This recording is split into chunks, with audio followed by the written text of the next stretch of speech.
আসসালামু আলাইকুম সবাইকে। আশা করছি প্রত্যেকে অনেক ভালো আছো, সুস্থ এবং সুন্দর আছো। তো সবাই একটু দ্রুত জানাও, আজকে তোমাদের হচ্ছে বিশ্ববিদ্যালয় ভর্তি প্রস্তুতির জন্য ইংরেজি প্রথম পত্র থেকে কেমন প্রশ্ন হয়, কিভাবে প্রশ্ন আসে এবং কিভাবে উত্তর করতে হবে, এবং ইংরেজি প্রথম পত্রের মধ্যে কি কি আছে আসলে। দেখো, একটা বিষয় হচ্ছে আমরা গ্রামারটা সবাই মোটামুটি পারি, কিন্তু ইংরেজি প্রথম পত্র যখন তুমি পড়বা, প্রত্যেকটা প্যাসেজ যেগুলো ইম্পর্টেন্ট আছে ওই জায়গা থেকে ভোকাবুলারি, লিটারেচার এন্ড হচ্ছে গ্রামার, এই পয়েন্টগুলো তুমি খুব ভালো করে বুঝতে পারবা। ঠিক আছে? তো আজকের ক্লাসের মধ্যে আমরা ফার্স্ট পেপার পড়াবো। সবাই একটু কষ্ট করে বলো যে সবকিছু ঠিকঠাক আছে কিনা, শুনতে পাচ্ছ কিনা, এবং কে কোন জায়গা থেকে জয়েন হয়েছে একটু জানাও। আমরা 1 ঘন্টা তোমাদের সাথে থাকবো এবং এই সময়টাতে খুব খুব স্মার্ট একটা ক্লাস দেওয়ার চেষ্টা করবো, যেন এই জায়গা থেকে তুমি অনেক ভালো কিছু করতে পারো। ঠিক আছে? সবাই একটু কষ্ট করে জানাও সবকিছু ঠিকঠাক আছে কিনা, সাউন্ড ঠিক আছে কিনা, একটু একটু ভাইকে কষ্ট করে জানাই দাও, এবং কে কোন জায়গা থেকে জয়েন হয়েছে একটু কষ্ট করে জানো।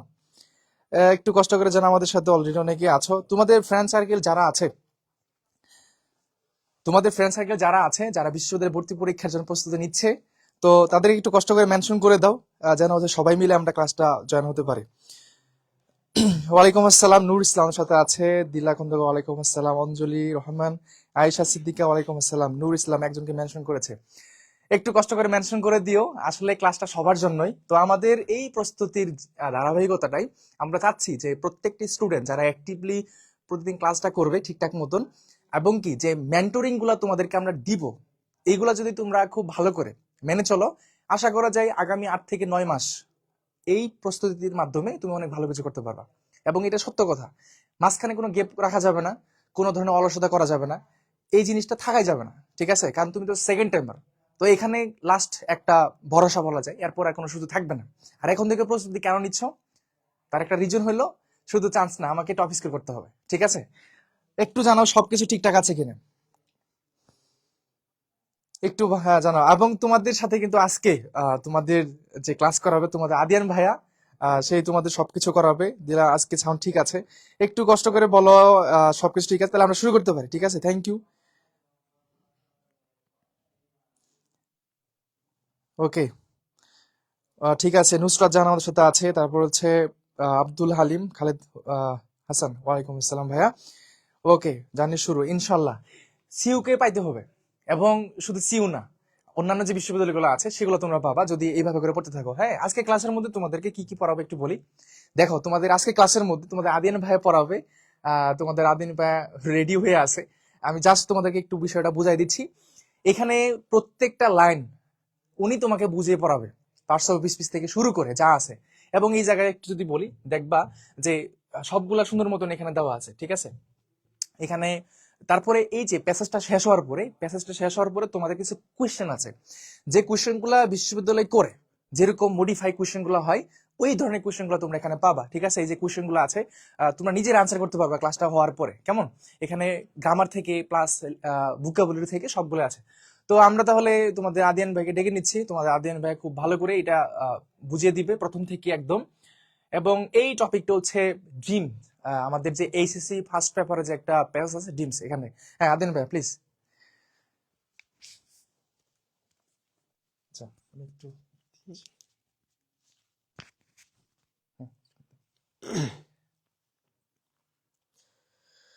আসসালামু আলাইকুম সুপ্রিয় শিক্ষার্থী বন্ধুরা, আশা করি সবাই তোমরা অনেক বেশি ভালো আছো। আজকে লাইভ সেশনে তোমাদের সকলকে স্বাগতম জানাচ্ছি। এবং আমার সাউন্ডটা তোমরা শুনতে পাচ্ছ কিনা দয়া করে একটু বলবা কমেন্ট সেকশনে যে আমাকে রিয়েলি শুনতে পাচ্ছ কিনা।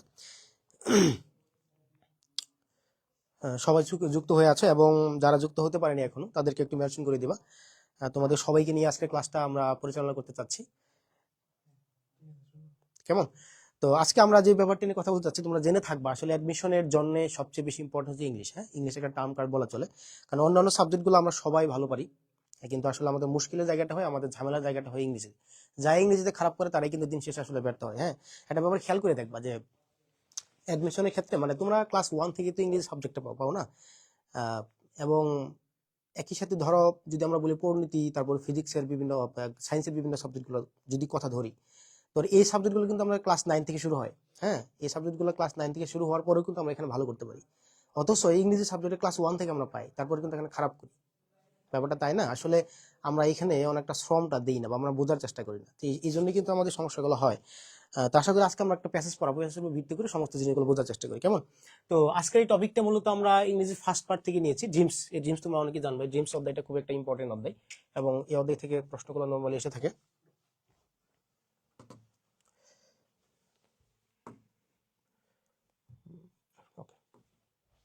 দেখো আমরা একটু লাইন বাই লাইন একটু পড়ার চেষ্টা করি, কেমন?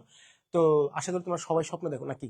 তোমরা আমরা সবাই স্বপ্ন দেখি। আসলে মানে স্বপ্নের কি ব্যাখ্যা বা স্বপ্ন নিয়ে আমরা কি চিন্তা ভাবনা করি, এই ফুল ব্যাপারটা নিয়ে সিগমন্ড ফ্রয়েডের একটা অনুচ্ছেদ আছে, এটা আমরা পড়ার চেষ্টা করি। তো কি বলছে? বলছে ড্রিমস হ্যাভ ফ্যাসিনেটেড, অবশ্যই এটাকে ফ্যাসকিনেটেড বলবা না অবশ্যই, হ্যাঁ, উচ্চারণ করার জায়গা থেকে একটু দয়া করে সেন্সিটিভ হবা, যেন আমরা নর্মালি বুঝতে পারি। তো ড্রিমস হ্যাভ ফ্যাসিনেটেড, এই ফ্যাসিনেটেড শব্দটা উচ্চারণ ফ্যাসিনেটেড হবে এবং এটার অর্থ হচ্ছে মনোমুগ্ধ করা, মনোমুগ্ধ করা, হ্যাঁ, মনোমুগ্ধ করা। অবশ্যই কিন্তু ওয়ার্ড মিনিং গুলো জানবা। আমাদের গ্রামার, ইংরেজি কিন্তু দুইটা ভাগে বিভক্ত, একটা হচ্ছে গ্রামার, একটা হচ্ছে আমাদের বুকেপ। তো এই বুকেপটা কিন্তু আমাদের জানতে হবে এবং একটা ওয়ার্ডে কি কি তোমার হচ্ছে যে সিনোনিম অ্যান্টোনিম থাকতে পারে সেটা কিন্তু আমাদের একটু জানার জায়গা, কেমন? তো সেই জায়গা থেকে ধরো এই ফ্যাসিনেটেড ওয়ার্ডটাই আছে আমাদের, হ্যাঁ, এই ফ্যাসিনেটেড ওয়ার্ডটাই আমাদের আছে। সে ফর এক্সাম্পল এই ফ্যাসিনেটেড ওয়ার্ডটা আমরা পাইলাম। অবশ্যই প্রথম কথা স্পেলিংটা ভালো করে দেখবা। ফেসিনেটিং থেকে ফেসিনেটেড শব্দটা আসছে মূলত। এটা অর্থ কিন্তু মনোমুগ্ধ করা, মানে খুব সুন্দর দেখতে, এই ব্যাপারটাকে বোঝায়। একই সাথে এটার সাথে আমাকে চার্মিং ওয়ার্ডটাকে ব্যবহার করতে পারি, চার্মিং, হ্যাঁ। তো চার্মিং অর্থ যাহা এবং ফেসিনেট শব্দের অর্থ তা একই সাথে। ক্যাপটিভেটেড, হ্যাঁ, ক্যাপটিভেটেড শব্দের অর্থ কিন্তু তাই। তো তোমরা এই পরীক্ষার খাতায় যদি এই ওয়ার্ডটা বাদ দিয়ে যদি এই ওয়ার্ডটা দেয় অথবা এই ওয়ার্ডটা দেয়, তোমরা কিন্তু হতাশ হয়ে যাবে, তাই না? তো সাথে সাথে আমাদের তিনটা ওয়ার্ডে কিন্তু জানতে হবে। এই তিনটা ওয়ার্ডের অর্থ সেম, মনোমুগ্ধ করা, আকর্ষণীয় দেখতে, খুব সুন্দর দেখতে, যে ব্যাপারটাকে দেখায় সেটাকে আমরা এই তিনটা ওয়ার্ড দ্বারা প্রকাশ করতে পারি, কেমন? সো একটা হলো ফ্যাসিনেটিং বা ফ্যাসিনেটেড বলতে পারো, চার্মিং অথবা ক্যাপটিভেটেড, রাইট? এবং পাশাপাশি ভেরি অ্যাট্রাকটিভ দিলেও কিন্তু ভুল হয় না। ভেরি অ্যাট্রাকটিভ শব্দের অর্থ কিন্তু সেম জিনিস, হ্যাঁ, মানে এটা নর্মাল ওয়েতে যদি আমরা বলার চেষ্টা করি। পাশাপাশি ভেরি বিউটিফুল। সো এই প্রত্যেকটা ওয়ার্ড কিন্তু সেম অর্থ দেয়। তা আমরা কিন্তু অবশ্যই এই জিনিসগুলো জানার চেষ্টা করে থাকবো। তাহলে এই ফ্যাসিনেটেড এবং এই যে হ্যাভ, মানে হ্যাভ ফ্যাসিনেটেড টেন্সের ব্যাপারটা আমরা সবাই জানার চেষ্টা করি। তাহলে ড্রিমস হ্যাভ ফ্যাসিনেটেড বলছে যে স্বপ্ন মুগ্ধ করেছে, এবং প্রেজেন্ট পারফেক্ট টেন্স হলে আমাদের বাক্যের অর্থ কেমন হয় সেটা কিন্তু আমরা জানার চেষ্টা করি নাকি। কোনো একটা বাক্যের শেষে ছে, ছো, ছেন এরকম একটা ব্যাপার থাকে আর কি, রাইট? যেমন ধরো যদি বলার চেষ্টা করি যে আই হ্যাভ ইটেন, হ্যাঁ, এটা অর্থ কি বলতো? আই হ্যাভ ইটেন, আমি খেয়েছি, মানে লাস্টে ছি, এরকম একটা অর্থ আসে। তো যাই হোক, ড্রিমস হ্যাভ ফ্যাসিনেটেড বলছে স্বপ্ন মনোমুগ্ধ বা আকর্ষিত করেছে, আমাদের খুব আকর্ষিত করেছে। আকর্ষিত করেছে কাদেরকে? এই ফিলোসোফার্স, দার্শনিকদেরকে, হ্যাঁ। এবং এই ফিলোসোফারটি কিন্তু এখন বাক্যের অবজেক্ট, এটাকে আমরা অবশ্যই জানার চেষ্টা করবো। যে কোনো বাক্যের ক্ষেত্রে যে ব্যাপারটা দেখা যায়, একটা সাবজেক্ট থাকে, প্লাস একটা ভার্ব থাকে, এবং প্লাস একটা অবজেক্ট থাকে। এবং এই অবজেক্ট মানে একটা, আমি একটা জিনিস বুঝাই তোমাদের, এটা খুবই দরকার। আসলে অনেকে যে ব্যাপারটা আমরা ভুল করি, দেখো তো, এটা আমাদের অ্যাডমিশনে খুবই কাজে দিবে। যে কোনো বাক্যের ক্ষেত্রে যে ব্যাপারটা হয়, subject plus verb plus object, আমরা যে ব্যাপারটা অনেকে জানি যে কোনো বাক্যের ক্ষেত্রে কি সাবজেক্ট ভার্ব প্লাস অবজেক্টে থাকে নাকি আরো কিছু থাকতে পারে। তবে আমি কথা না বলি, একটু তোমাদের ব্যাখ্যাটাই চলে যাই। সাবজেক্ট ভার্ব প্লাস অবজেক্টও থাকতে পারে ভাই, এবং পাশাপাশি এইখানে আমাদের কমপ্লিমেন্টও থাকতে পারে, হ্যাঁ, সাবজেক্ট অবজেক্ট কমপ্লিমেন্ট, অথবা এখানে কিন্তু আমরা এক্সটেনশনও থাকতে পারে। তো অনেকে এটা ভাবো আসলে কোন একটা বাক্যে ভার্বের পরে এই তিনটা কি সেম জিনিস, যেহেতু সবাই ভার্বের পরে বসে, এরা কি সেম জিনিস? প্রথম কথা হচ্ছে না, এরা সেম জিনিস না, ওরা সবাই আলাদা আলাদা, অর্থগত দিকটা পরিবর্তন এবং ব্যবহারগত দিকটা পরিবর্তন। এই অবজেক্ট শব্দ অর্থ কর্ম, অবজেক্ট অর্থ কি? কর্ম। এবং এই কমপ্লিমেন্ট শব্দ অর্থ পরিপূরক, অর্থ কি? পরিপূরক। এবং এটা অর্থ বাকি অংশ নাকি। তো আমরা যে কাজটা করি, এবং আমি ছোটকালে আমি নিজেও কাজটা করতাম, সেটা হচ্ছে যে ভার্বের উপর কিছু থাকলে আমরা সেটাকে এক্সটেনশন হিসেবে ধরতাম, অথবা অবজেক্ট হিসেবে ধরতাম, অথবা কমপ্লিমেন্ট হিসেবে ধরতাম। অনেকে আমরা জানি না, তবে অবশ্যই এই অংশগুলো আমরা ফুলি ডিটেলস আরো মানে ভিতরে গিয়ে গিয়ে ব্যাখ্যা করার চেষ্টা করবো। জাস্ট এটুকু জেনে রাখো, অবজেক্ট কমপ্লিমেন্ট এবং এক্সটেনশন আলাদা জিনিস, এদের ব্যবহারগত দিকও আলাদা এবং অর্থগত দিকটাও আলাদা। তো একটু হালকা যে ব্যাপারটা জানতে চাই, এই অবজেক্ট আমরা কি করে বের করি? আমরা বলছি যে কোনো বাক্যের ভার্বকে আমরা যদি দুইটা ওয়ার্ড দ্বারা প্রশ্ন করি, আমরা কিন্তু গ্রামারটাও শিখবো প্যাসেজের সাথে সাথে। তাহলে বাক্যের ভার্বকে যদি কি অথবা কাকে দ্বারা প্রশ্ন করি, আমরা আসলে এই ঠিক এই জায়গাটায় ভার্বের পরে এই জায়গাটায় যা খুঁজে পাই, এটা নরমালি অবজেক্ট। যদি বাক্যের ভার্বকে প্রশ্ন করি কি অথবা কাকে দ্বারা, যদি উত্তরটা পাই তবেই কিন্তু সেটা অবজেক্ট হিসেবে ধরবো আমরা, আদারওয়াইজ কিন্তু ধরা যাবে না। সে ফর এক্সাম্পল যদি বলা যায় যে হি হেল্প মি, সে আমাকে সহায়তা করে, তোমাকে এটা বললে এটাকে অবজেক্ট কিনা। আবার যদি বলা যায় আই গো টু স্কুল, আমি স্কুলে যাই, আই গো টু স্কুল, আমি স্কুলে যাই। এবং পাশাপাশি যদি আরেকটা কথা বলি, ধরো he made a kite, he made a kite, এই তিনটা বাক্য লিখলাম। এই তিনটা বাক্যের ক্ষেত্রে এটা একটা ওয়ার্ড, এবং এটা একটা ওয়ার্ড, এবং এটা একটা ওয়ার্ড, এবং প্রত্যেকেই কিন্তু ভার্বের ঠিক পরে, ভার্বের পরে, তাই না, ভার্বের পরে এরা। এবং ভার্বের পরে। আসলে কি এরা ভার্বের পরে থাকার পরে কি আমরা সরাসরি অবজেক্ট বলতে পারি, কমপ্লিমেন্ট বলতে পারি, না এক্সটেনশন বলতে পারি? এটা আমাদের প্রশ্ন থেকে যায়। তো এই ক্ষেত্রে আমরা যে কথাটা বলার চেষ্টা করছি, যদি কোনো একটা ওয়ার্ডকে তুমি অবজেক্ট বলতে চাও, তো তোমাকে যে ব্যাপারটা চেক করতে হবে, অবশ্যই বাক্যের ভার্বকে এই দুইটা ওয়ার্ড দ্বারা প্রশ্ন করতে হবে। যদি সেটার উত্তর তুমি ভার্বের পরেই ঠিক খুঁজে পাও, সেটা আমাদের অবজেক্ট, নাহলে কিন্তু বলা যাবে না। সে ফর এক্সাম্পল দেখো তো, হি হেল্প মি, সে আমাকে সহায়তা করলো। কাকে সহায়তা করলো? তুমি যে কোনো একটা ওয়ার্ড দ্বারা উত্তর পাইলেই হলো। কাকে সহায়তা করলো? আমাকে সহায়তা করলো। তাহলে এটা আমাদের প্রোভেন, এটা হলো আসলে অবজেক্ট, তাই না? একইভাবে দেখো তো, এটা হলো গো, এটা হলো বাক্যের ভার্ব, রাইট? তো আই গো, আমি যাই। কি যাই? কাকে যাই? উত্তর আসে? উত্তর কিন্তু আসে না। তো কি উত্তর আসে? কোথায় যায়? স্কুলে যাই। কিন্তু কোথায় কিন্তু আমাদের অবজেক্ট বের করার শর্তে নাই, কন্ডিশন কিন্তু আমাদের নাই। দ্যাটস ওয়াই এটাকে কোনোভাবে অনেকে যেটা ভুল করে, অনেকেই বলে যে ভাই এটা কি স্কুলকে অবজেক্ট কিনা? অবশ্যই অবজেক্ট না। এটা কেন অবজেক্ট না আমরা ডিটেলস পড়াবো, অ্যাডভার্ব, হ্যাঁ অ্যাডভার্ব অধ্যায়ে পড়াবো আমরা। এই ফুল অংশটা আমরা তোমাকে দেখাবো হাতে কলমে, এবং এখান থেকে প্রশ্ন আসতেই থাকে, ক্লোজ এবং ফ্রেজ থেকে প্রশ্ন আসে, এবং এগুলা এই ব্যাপারটা না জানলে তুমি ওটা পারবে না। দ্যাটস এটা আমরা অবশ্যই ক্লাসে ব্যাখ্যা করবো, গ্রামারের ক্লাসে। এবং হি মেড, সে তৈরি করে। কি তৈরি করে? এই যে ঘুড়ি তৈরি করে। কতটা পেয়েছো? এটা হলো একটা অবজেক্ট। তাহলে এটা একটা অবজেক্ট, এটা একটা অবজেক্ট, বাট এটা অবজেক্ট না। কেন অবজেক্ট না? কারণ আমরা প্রশ্ন করে উত্তরটা পাচ্ছি না। কেমন? সো আমরা একটু ইয়েতে চলে যাই। দেখো, খেয়াল করে দেখো। তাহলে ড্রিমস হ্যাভ ফ্যাসিনেটেড ফিলোসোফার, বলছে যে স্বপ্ন দার্শনিকদের, ফিলোসোফার অর্থ কি? দার্শনিকদের। হ্যাঁ, তাহলে এটা অবশ্যই কি? কাদের কি? কাকে? ফিলোসোফারদের। তাহলে এটা কিন্তু আমাদের অবশ্যই অবজেক্ট। হ্যাঁ, তাহলে ড্রিমস হ্যাভ ফ্যাসিনেটেড ফিলোসোফার্স, বলছে স্বপ্ন দার্শনিকদের মুগ্ধ করেছে, ফর থাউজেন্ডস অফ ইয়ার্স, হাজার বছর ধরে। মানে অনেক আদিমকাল থেকে আমরা সবাই তো স্বপ্ন দেখি, স্বপ্ন দেখি না? তোমরা নিজেরও স্বপ্ন দেখো। তো স্বপ্ন সবাই দেখে আসছে যুগের পর যুগ ধরে, কিন্তু কেউ আর আসলে জাস্ট দেখছে, কেন দেখি, বাট এইগুলো নিয়ে কোনো রিসার্চ করার ব্যাপারটা হয়নি। কিন্তু হয়েছে কি দেখো, যে dreams have fascinated philosophers for thousands of year, হাজার বছর ধরে এটা মানুষকে মুগ্ধ করেছে, বা যারা দার্শনিক তাদেরকে মুগ্ধ করতেছে। এই যে বাট রিসেন্টলি কিন্তু সাম্প্রতিক সময়ে, হ্যাঁ, বাট অনলি রিসেন্টলি, খুব সাম্প্রতিক সময় ধরেই, হ্যাঁ, যে have dreams been subjected. Subject দেখো, আসলে অনেকগুলো ওয়ার্ড, তোমার ফার্স্ট পার্ট মানে একটা কি বলবো আর, এই সাবজেক্ট শব্দের অর্থ হলো কিন্তু বিষয়। আমরা যেটা জানি সাবজেক্ট অর্থ কি? বিষয়, তাই না? বাট এই সাবজেক্টটা যখন সাবজেক্টের জায়গায় থাকে সেটা হলো বিষয়, এবং এইটা যখন ভার্বের পর মানে ভার্বের জায়গায় থাকে, কোথায় থাকে? তখন এইটা ভার্বের জায়গায় থাকে। তাহলে যে তোমাকে জানতে হবে, এটা অনেকগুলো অর্থ দিতে পারে। একটা অর্থ হচ্ছে শাস্তি দেয়, কি দাও? শাস্তি, মানে মৃত্যুদণ্ড, রাইট? অথবা এটা অন্তর্ভুক্ত করাও হতে পারে। কি কি হতে পারে? অন্তর্ভুক্ত করা হতে পারে, এবং এখানে ঠিক অন্তর্ভুক্ত করাই বোঝাবে আর কি। তাহলে এখানে বলছে যে বাট অনলি রিসেন্টলি, খুব সাম্প্রতিক সময় ধরে, হ্যাভ ড্রিমস বিন সাবজেক্ট, বলছে স্বপ্নকে অন্তর্ভুক্ত করা হয়েছে। আমি একটু ইরেজ করে দিই, হ্যাঁ, অন্তর্ভুক্ত করা হয়েছে। তাহলে কই গেল? অন্তর্ভুক্ত করা হয়েছে টু এম্পিরিক্যাল রিসার্চ, মানে বাস্তবিক রিসার্চ, মানে প্র্যাকটিক্যাল সাইডে এখন আমরা ভাবার চেষ্টা করতেছি। তবে এখানে একটা সবচেয়ে ইম্পর্টেন্ট যে ব্যাপারটা তোমাকে বলে রাখি, সবার কাছে প্রশ্ন আমার থাকলো, সেটা দেখো তো, এটা তো অ্যাসার্টিভ সেন্টেন্স নাকি? একটা বাক্যে যখন সাবজেক্ট থাকে, প্লাস ভার্ব থাকে, প্লাস অবজেক্ট থাকে, এই তো বাক্যের শেষে ফুল স্টপ, এটা থাকে না? থাকার পরেও তাহলে এইখানে যে ঘটনাটা ঘটলো, দেখো তো, প্রথম বাক্যের ক্ষেত্রে সাবজেক্ট বসলো, auxiliary verb plus main verb বসলো, বাট এইখানে বাদ দেওয়ার পরে ওকে অনলি রিসেন্টলি। তাহলে এইখানে একটু ব্যাপার খেয়াল করে দেখো তো, তাহলে ড্রিমস তো বাক্যের সাবজেক্ট না, এটা একটা বাক্য এবং তার পরবর্তী একটা বাক্য। তাহলে পরবর্তী বাক্যের ক্ষেত্রে এটা তো সব বাক্যের সাবজেক্ট। তাহলে এই যে হ্যাভটা যুক্ত যে করলাম এখানে, তাহলে হ্যাভটা সামনে কেন? হিসাব করুন তো এরকম হওয়ার কথা ছিল না? But only recently dreams have been subjected to empirical research, কারণ এটা তো আমাদের অ্যাসার্টিভ সেন্টেন্স। ব্যাপারটা নর্মালি বোঝার চেষ্টা করো। আমার প্রশ্ন তোমরা সবাই বুঝতে পারতেছো না, সেটা আমাকে কমেন্টে জানায় যে ভাই আপনার কথা বুঝতে পারতেছেন, অথবা আর একটু ক্লিয়ারলি বলেন, অথবা আর একটু ডিটেলস বলার চেষ্টা করেন। আমি তোমাকে যে প্রশ্ন করার চেষ্টা করতেছি সেটা হচ্ছে, আমার কথা হলো বাক্যটা শুরু হয়েছে এখান থেকে, এটা একটা ধরো কম্পাউন্ড সেন্টেন্স। নর্মালি দেখো এই যে বার যুক্ত করা আছে, ধরলাম কম্পাউন্ড সেন্টেন্স, হ্যাঁ। তাহলে এইখানে একটা বাক্য এই পর্যন্ত, এবং এখান থেকে শুরু করে তোমার এইখান এই পর্যন্ত একটা বাক্য।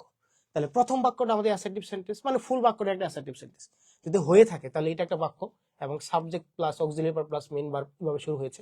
এবং দ্বিতীয় বাক্যের ক্ষেত্রে যে ঘটনাটা ঘটছে, রিসেন্টলি বুঝলাম এটা একটা অ্যাডভার্ব। তাহলে এই ড্রিমস তো বাক্যের সাবজেক্ট, এই হ্যাভটা তো নর্মালি অক্সিলারি ভার্ব, এটা তো অ্যাসার্টিভ বাক্যের ক্ষেত্রে সাবজেক্টে পরে থাকার কথা, তাই না? কিন্তু এখানে কিন্তু সামনে চলে আসছে, এটা কেন? এটা একটা নর্মাল প্রশ্ন থাকতে পারে তোমাকে। জাস্ট এই ব্যাপারটা তোমাকে আমি দেখাই, মনে রাখবা, এটা আজীবন তোমাকে কাজে দিবে। আমরা যে ব্যাপারটা জানি, ধরো যে কোনো বাক্যের ক্ষেত্রে সাবজেক্ট থাকে, ভার্ব থাকে, প্লাস অবজেক্ট থাকে, এটা হলো অ্যাসার্টিভ সেন্টেন্সের গঠন, তাই না? আর যখন ধরো কোনো একটা বাক্যের প্রথমে অক্সিলারি ভার্ব প্লাস সাবজেক্ট থাকলো, মেইন ভার্ব থাকলো, প্লাস অবজেক্ট থাকলো, এবং বাক্যের শেষে প্রশ্নবোধক চিহ্ন, এটা কিন্তু একটা ইন্টারোগেটিভ বাক্যের গঠন। আমরা নর্মালি এই বাক্যটাকে অ্যাসেটিভ হিসেবে ধরি, এটাকে ইন্টিগ্রেটিভ বাক্য হিসেবে ধরি, এবং পার্থক্যটা কোথায়, জাস্ট সাবজেক্টের পূর্বে অক্সিলারি ভার্বটা বসে এবং বাক্যের শেষে ফুল স্টপ দেওয়া বাদ দিয়ে প্রশ্নবোধক চিহ্ন দিই, এটা নর্মাল জিনিস। কিন্তু ধরো এই বাক্যের ক্ষেত্রে যে ঘটনাটা ঘটলো, বাক্যের শুরুটা সাবজেক্টের পূর্বে অক্সিলারি ভার্ব, তাহলে হিসাব অনুযায়ী এখানে তো প্রশ্নবোধক চিহ্ন থাকার কথা, তাই না? কিন্তু চিহ্ন কিন্তু নাই, এখানে কিন্তু ফুল স্টপই দেওয়া। এই ব্যাপারটা কেন এটা বলে রাখি, এই জিনিসটা হলো আমাদের ইনভার্সন। এটা কি বলতো, এই ব্যাপারটা হলো আমাদের ইনভার্সন। তোমাকে নর্মাল একটা ব্যাপার দেখাই, ইনভার্সন শব্দ তো উল্টা, উল্টা বুঝো, উল্টা তো বুঝোই নাকি, উল্টা কেমন? ধরো যদি এই কথা বলি যে I have never seen him before, এর অর্থ কি? এর অর্থ হলো আমি আগে কখনো তাকে দেখি নাই। সিম্পল বাক্য, assertive sentence, subject auxiliary verb main verb, মানে সবকিছু মিলে বাক্যের লাস্টে ফুল স্টপ, তাই তো? ঠিকঠাক। কিন্তু যখন এই বাক্যটাকে আমি এই যে নেভারটা অ্যাডভার্ব নাকি, আমি যদি একেবারে বাক্যের শুরুতে নিয়ে চলে আসি, never I have seen him before, যদি এই কাজটা আমি করি ভাইয়া, তাহলে কিন্তু বাক্যটা ফুলই ভুল হয়ে যাবে। কেন জানো? কারণটা হচ্ছে, তুমি যেটা তোমাকে সহজ করে বলে দিই, মনে রাখবা ইনভার্সন নর্মালি একটা কারণে করা হয়, সেটা হচ্ছে যে যখন কোনো বাক্যের অর্থ জোর দিয়ে ফোর্স দিয়ে বোঝায়, সে ফর এক্সাম্পল এর অর্থ কি, আমি তাকে আগে কখনো দেখিনি, যদি এইটাকে আমি এভাবে রূপান্তর করি যে never have I seen him before, এই বাক্যটা সঠিক। কেন সঠিক তারপরে বলতেছি, আগে অর্থটা বলি। এর অর্থ হচ্ছে আমি আগে কখনো তাকে দেখিনি, আর এটার অর্থ হচ্ছে আমি আগে কখনোই তাকে দেখিনি। দৃষ্টিকার দেওয়া, জোর দিয়ে বোঝায়, ফোর্স করে বোঝায়। কথা কি বুঝতে পারলা কেন ঘটনা ঘটে? মনে রাখবো যে ব্যাপারটা, সেটা হচ্ছে যে কোনো বাক্যের শুরুতে যদি নেগেটিভ অ্যাডভার্ব থাকে, কি থাকে? নেগেটিভ ওয়ার্ড, নেগেটিভ অ্যাডভার্ব অথবা নেগেটিভ ওয়ার্ড থাকে। যে কোনো স্থানবাচক শব্দ থাকে, কি থাকে? স্থানবাচক শব্দ থাকে, এবং আরো অনেক কিছু আছে, ডিটেলস আমরা ক্লাসে ব্যবহার মানে বলবো আর কি। কিন্তু জাস্ট এইটুকু জেনে রাখো, যদি কোনো বাক্যের শুরুতেই নেগেটিভ অ্যাডভার্ব অথবা স্থানবাচক শব্দ থাকে, তারপরে পরবর্তী বাক্যটা আগে বসে অক্সিলারি ভার্ব, পরে বসে সাবজেক্ট, পরে বসে মেইন ভার্ব, পরে বসে অবজেক্ট, এবং বাক্যের শেষে ফুল স্টপ। এবং এই ফুল ব্যাপারটাকে বলে ইনভার্সন। এটা কখন হয়? যখন বাক্যের অর্থটাকে জোর দিয়ে বোঝায়, ফোর্স করে বোঝায়। তো আমরা নর্মালি তাহলে কখন এই কাজটা করবো? যখন আমরা দেখবো যে কোনো বাক্যের শুরুতেই একটা অ্যাডভার্ব চলে আসছে, নেগেটিভ অ্যাডভার্ব চলে আসছে, নেগেটিভ অ্যাডভার্ব। যখন এই নেগেটিভ অ্যাডভার্বটা চলে আসবে, তখন এই পরবর্তী বাক্যটা কিন্তু অ্যাসার্টিভ, বাক্যটা কিন্তু অ্যাসার্টিভ। তাহলে অ্যাসার্টিভ হওয়ার ক্ষেত্রে subject plus main verb plus object এইভাবে চলবে না। এইভাবে যদি কেউ করে, বাক্যটা ভুল হয়ে যাবে। তাহলে তোমাকে যে কাজটা করতে হবে, নেগেটিভ অ্যাডভার্ব থাকলো ভাই, তাহলে পরবর্তী বাক্যটা করতে হবে তোমাকে আগে অক্সিলারি ভার্ব, পরে সাবজেক্ট, পরে মেইন ভার্ব, পরে প্লাস অবজেক্ট, কিন্তু বাক্যের শেষে কিন্তু ফুল স্টপ দিব। তারপরেও বাক্যটা সঠিক হবে এবং অর্থ একটু হালকা জোর দিয়ে বোঝাবে, ফোর্স করে বোঝাবে। ঠিক আছে ব্যাপারটা? আর বলি যে আমি কাজটি করেছি, এটা কিন্তু নর্মাল কথা। যদি বলে আমিই কাজটি করেছি, ফোর্স দিলাম না, ঋষিকার কিন্তু ব্যবহার করলাম। তো ওই সমস্ত ক্ষেত্রে নর্মালি আমরা আসলে এই ইনভার্সনটা ব্যবহার করি। এবং কেন করি আর ডিটেলস বিষয় না, আমরা এটা মোটামুটি বড় একটা অধ্যায় বলবো, জাস্ট এইটুকু জেনে রাখো, যদি কোনো বাক্যের প্রথমে নেগেটিভ অ্যাডভার্ব থাকে, তাহলে তার পরবর্তী বাক্যটার গঠনটা হবে আগে অক্সিলারি ভার্ব, পরে subject plus main verb plus object, বাক্যের লাস্টে ফুল স্টপ। কেন করি? বাক্যের অর্থের জোর দেওয়ার জন্য। এটুকু কেউ বুঝলো না বলো তো দেখি, একটু লিখবা ডান। এই ব্যাপারটা বুঝতে পারছি কিনা, এবং এটা আমি কিছু দেখাই তোমাকে, যদি প্যাসেজে খেয়াল করে দেখো তো, এই ব্যাপারটা খেয়াল করে দেখো। হ্যাঁ দেখো, এই যে শুরু করছি, দেখছো এই যে অনলি, বাট অনলি রিসেন্টলি, এই রিসেন্টলি শব্দটা এটা কিন্তু অ্যাডভার্ব। হ্যাঁ এই যে দেখো, তাহলে বাট অনলি রিসেন্টলি শব্দটি এটা হলো একটা নেগেটিভ অ্যাডভার্ব। কি অ্যাডভার্ব? Negative adverb. যখন এই অ্যাডভার্বটা বাক্যের শুরুতে থাকবে, তার মানে হলো এই যে পরবর্তী বাক্যের ব্যাপারটা, তাহলে কিন্তু এই হ্যাপটা কিন্তু থাকার কথা ছিল এইখানে, এখানে থাকা বাদ দিয়ে ঠিক সাবজেক্টের পূর্বে চলে আসছে। কারণ একটাই, কারণ কি? বাক্যের অর্থটা ফোর্স দেওয়ার জন্য। ঠিক আছে, অর্থটা কিরকম হয় দেখো তো, যে dreams have fascinated philosophers for thousands of year, বলছে স্বপ্ন দার্শনিকদের হাজার বছর ধরে মুগ্ধ করেছে, বাট অনলি রিসেন্টলি, খুব সাম্প্রতিক সময় ধরে, মানে আজীবন আমরা স্বপ্ন দেখে আসছি, ভালো কথা, কোনো মনে কোনো প্রশ্ন জায়গা নাই, কিন্তু ইদানিং সময়ে, খুব সাম্প্রতিক সময়ে, এই যে dreams have been subjected to empirical research, বলছে যে এই স্বপ্নকে অন্তর্ভুক্ত করা হয়েছে, সাবজেক্টের অর্থ কি বললাম একটু আগে, অন্তর্ভুক্ত করা হয়েছে টু এম্পিরিক্যাল রিসার্চ, মানে প্রায়োগিক দিক থেকে, বাস্তবিক আসলে কেন দেখি সেটা রিসার্চ করার আমাদের প্রয়োজন মনে হচ্ছে এখন এই সময়কার এসে। সাম্প্রতিক সময় ধরে কাজটা শুরু হয়েছে, মানে এখনকার সময়েই এই যে ঋষিকার ব্যবহার করলাম, এই জন্য মূলত আসলে এই কাজটা এখানে তারা করে ফেলেছে। এবং অর্থটা বুঝলাম, এবং আমরা কিন্তু গ্রামারটা আমাদের গ্রামার ক্লাসে ফুল ব্যবহার নিয়ে কথা বলার চেষ্টা করবো। কেমন? তো বুঝলাম কিনা একটু লিখবো সবাই, ডান ডান ডান। আর সাবজেক্টের প্রাণ প্রান্তিকে লিখেছে সাবজেক্ট। সাবজেক্ট শব্দের অর্থ অনেকগুলো হতে পারে। যদি সাবজেক্ট যদি সাবজেক্টের জায়গায় থাকে তাহলে ওটা অর্থ বিষয়, আর যদি ভার্বের জায়গায় থাকে কয়েকটা অর্থ দিতে পারে। একটা অর্থ শাস্তি দেওয়া, মৃত্যুদণ্ড দেওয়া, হ্যাঁ, যে হি ওয়াজ সাবজেক্টেড জেল, মানে এরকম অর্থ দিতে পারে। আর পাশাপাশি এইখানে সাবজেক্টের অর্থ হচ্ছে অন্তর্ভুক্ত করা। কি করা? অন্তর্ভুক্ত করা, অর্থাৎ ড্রিমস হ্যাভ বিন সাবজেক্ট অন্তর্ভুক্ত করা হয়েছে, জাস্ট লাইক দ্যাট। ওকে, আশা করি বুঝতে পেরেছি এই পর্যন্ত। তাহলে চান্সেস আর দ্যাট, চান্স অর্থ হলো সুযোগ, এখানে কিন্তু নাউন হিসেবে কাজ করবে। কেমন? যে সম্ভাবনাগুলো হচ্ছে, chances R that you have তো ব্যাপারটা তো বুঝো নাকি, এটা কন্ট্রাক্টেড ফর্ম, মানে সংক্ষেপ করা আর কি। ইউ হ্যাভ মানে হচ্ছে যে ইউ হ্যাভ, হ্যাঁ, এটা অনেকে যারা বুঝতে পারেন তাহলে অবশ্যই বুঝে নেবে ইউ হ্যাভ।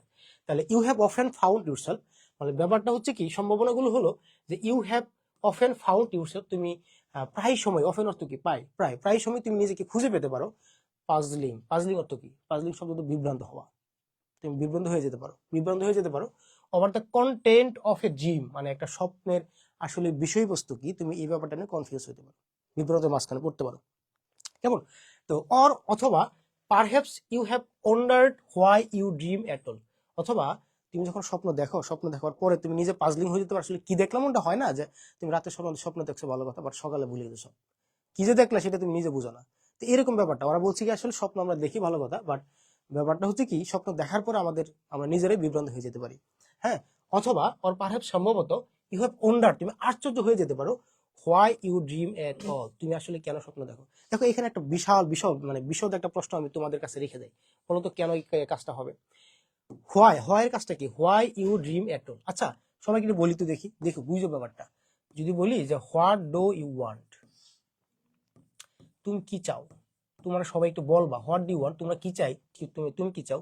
অথবা হোয়াট ইউ ওয়ান্ট, তুমি কি চাও। আচ্ছা, এই দুইটা বাক্যের মধ্যে কোনটা সঠিক বলতো, একটু কমেন্ট বক্সে জানাবা কোন বাক্যটা সঠিক।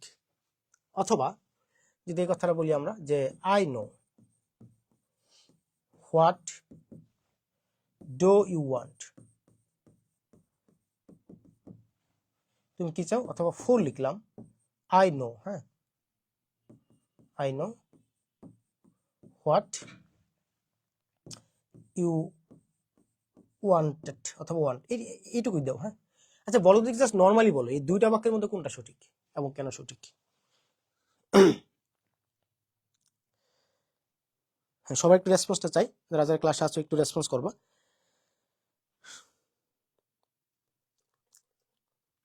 কেমন? তো এই ব্যাপারটা দেখো, আমি একটু হালকা নিজেই একটু ব্যাখ্যা দিই। হ্যাঁ, প্রথম কথা হচ্ছে যে অনেকে এইটাকে সঠিক হিসেবে ধরেছো এবং এবং এটাকে অনেক হিসেবে ধরেছো। আমার প্রশ্ন হচ্ছে, তোমরা যে ব্যাপারটা জানো, হ্যাঁ, তোমরা যে ব্যাপারটা জানো সেটা হলো যে হোয়াট অথবা অক্সিলারি ভার্ব যেইটাই বাক্যের প্রথমে থাকুক, কারণ নর্মালি তো আমরা এই রোবলিয়াস ওয়ার্ডগুলো দিয়ে কোনো প্রশ্নবোধক বাক্য তৈরি করি নাকি, যে কোনো একটা প্রশ্নবোধক বাক্য তৈরি করি, ব্যাপারটা হচ্ছে এইখানে।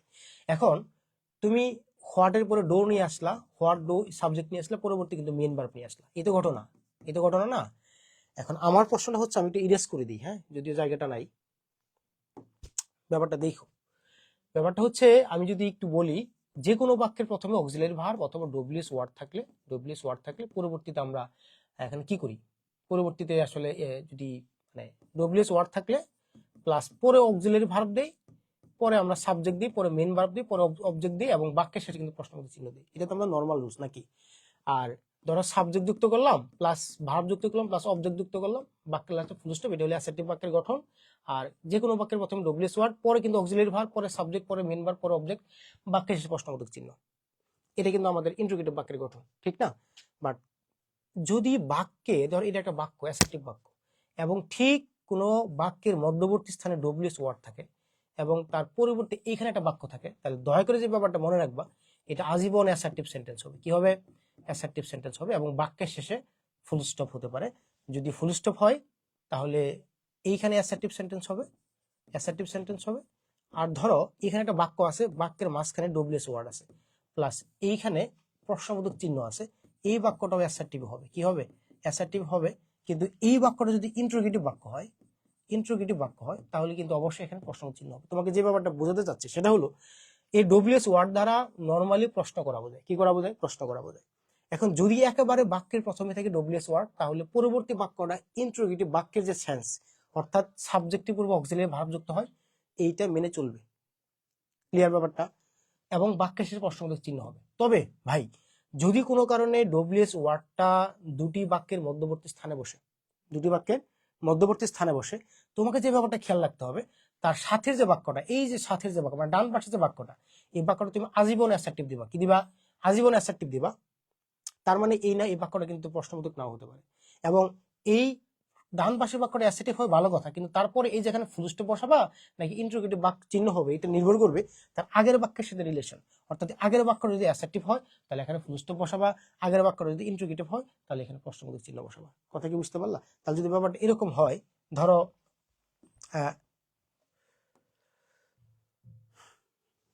ধরো যদি এরকম হয় ব্যাপারটা,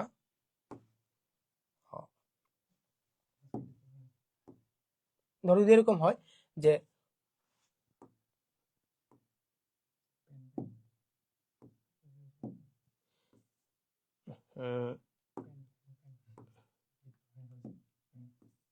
আচ্ছা, তাহলে হোয়াট ডু ইউ ওয়ান্ট, তুমি কি চাও, তাহলে এটা কিন্তু ঠিক আছে, ঠিক আছে না? কারণ কি? কারণ একেবারে বাক্যের প্রথমে ডব্লিউএস ওয়ার্ড এবং পরে কিন্তু অক্সিলিয়ারি ভার্ব, ঠিকঠাক, নো প্রবলেম। কিন্তু ধরো যদি এরকম বলি যে আই নো, আমি জানি, হোয়াট ডু ইউ ওয়ান্ট, যদি এই ঘটনাটা ঘটায় তাহলে কিন্তু বাক্যটা কি হয়ে গেল বলো? তাহলে এইখানে কিন্তু তুমি প্রশ্ন চিহ্ন বসাবো না কি বসাবা? আমাদের বক্তব্য ছিল এইটা যে বাক্যের মধ্যবর্তী স্থানে যদি আমাদের ডব্লিউএস ওয়ার্ড থাকে তাহলে তার পূর্বের বাক্যটা, পরবর্তী বাক্যটা অবশ্যই অ্যাসার্টিভ হবে। তাহলে তুমি এখানে খেয়াল করবা কি, এই দেখো কি কি যুক্ত করছো, ওরা কিন্তু ইন্টারোগেটিভ বাক্য যুক্ত করে ফেলছে। এটা কিন্তু আমাদের একটা টপিক আছে এমবেডেড কোশ্চেন্স, এটা আশা করি তোমার জানার কথা, যেহেতু সেকেন্ড টাইমার তোমরা। তো এটাকে বেশি কথা বলা বাদ দিয়ে জাস্ট এইটুকু বলে রাখি যে যদি কোনো কারণে ডব্লিউএস ওয়ার্ডগুলো বাক্যের মধ্যবর্তী স্থানে বসে, তোমার খেয়াল করার জায়গাটা থাকবে তার পরবর্তী বাক্যটা অবশ্যই অ্যাসার্টিভ হবে। কি হবে? অবশ্যই অ্যাসার্টিভ হবে। অ্যাসার্টিভ, এটা কি অ্যাসার্টিভ সেন্সে আছে না? তাহলে যদি আমরা সঠিক করতে চাই তাহলে কি করতে হবে?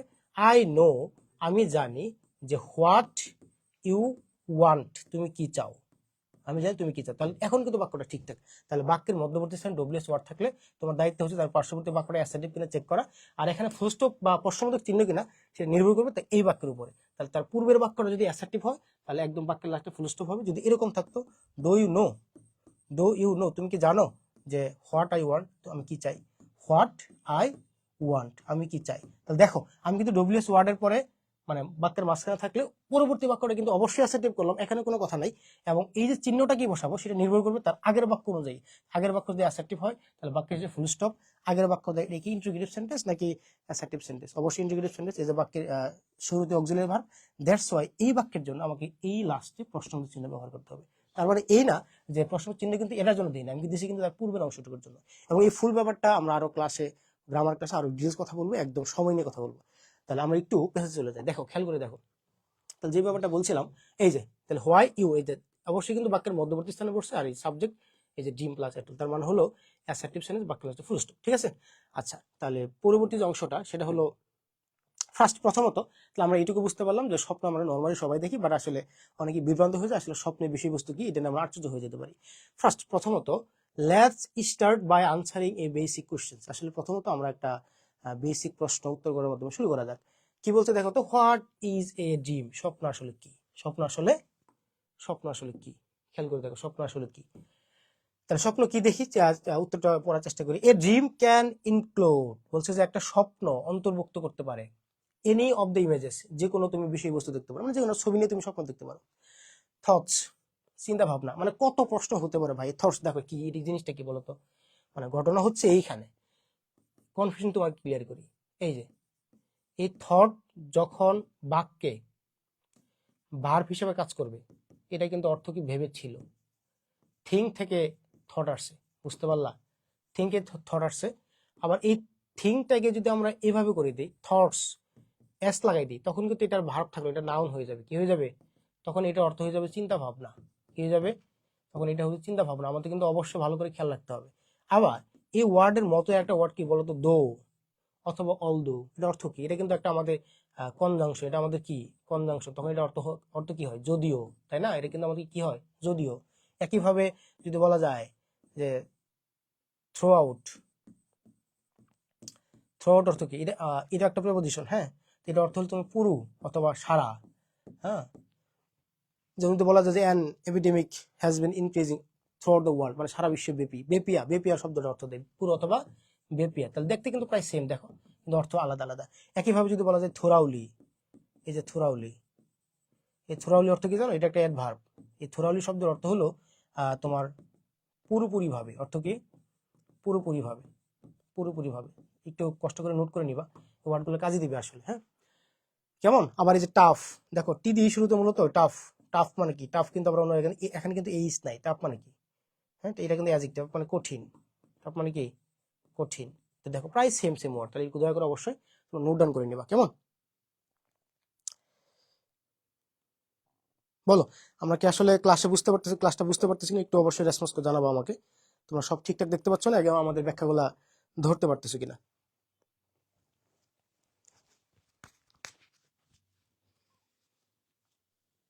এবং এই ফুল অংশগুলো আমরা অবশ্যই অবশ্যই ক্লাসে আরো বেশি ভালো ভালো করে দেখাবো, কেমন? মানে টপিক ওয়াইজ ধরে দেখাবো, তো আচ্ছা, অনেকগুলো ব্যাখ্যা। তোমাদের আদিয়ান ভাইয়া যা পড়াচ্ছে এটা খুব ডিপ আলোচনা, এবং এইটার জন্য একটা ধৈর্য লাগবে, ঠিক আছে? মানে যে ক্লাসটা উনি করাচ্ছেন, মানে যা উনি পড়াচ্ছে, খুবই ডিপ আলোচনা, প্রত্যেকটা লাইন দেখো। এইখানেই তোমাদের একটা প্রতিযোগিতা।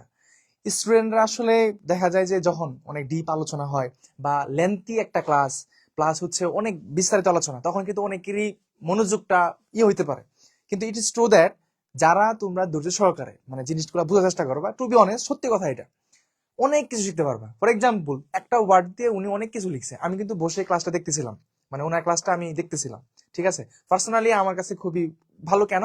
কারণ হচ্ছে প্রত্যেকটা ওয়ার্ড, প্রত্যেকটা পার্টস অফ স্পিচ, প্রত্যেকটা grammatical point, vocabulary and others যে বিষয়গুলো আছে, এ টু জেড তুমি বুঝতে পারতেছো, এবং এইটা তোমার লাগবে।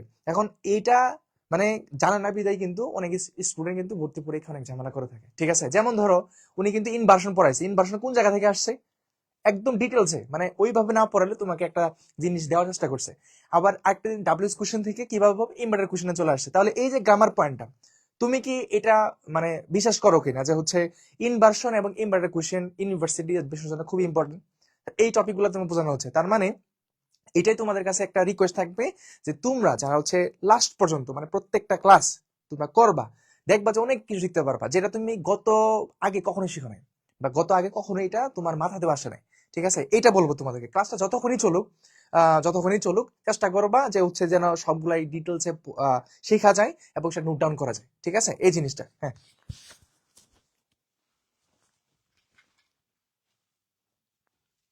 আচ্ছা, ওই থ্রাউট শব্দের অর্থটা কি? থ্রাউট শব্দের অর্থ হচ্ছে তোমার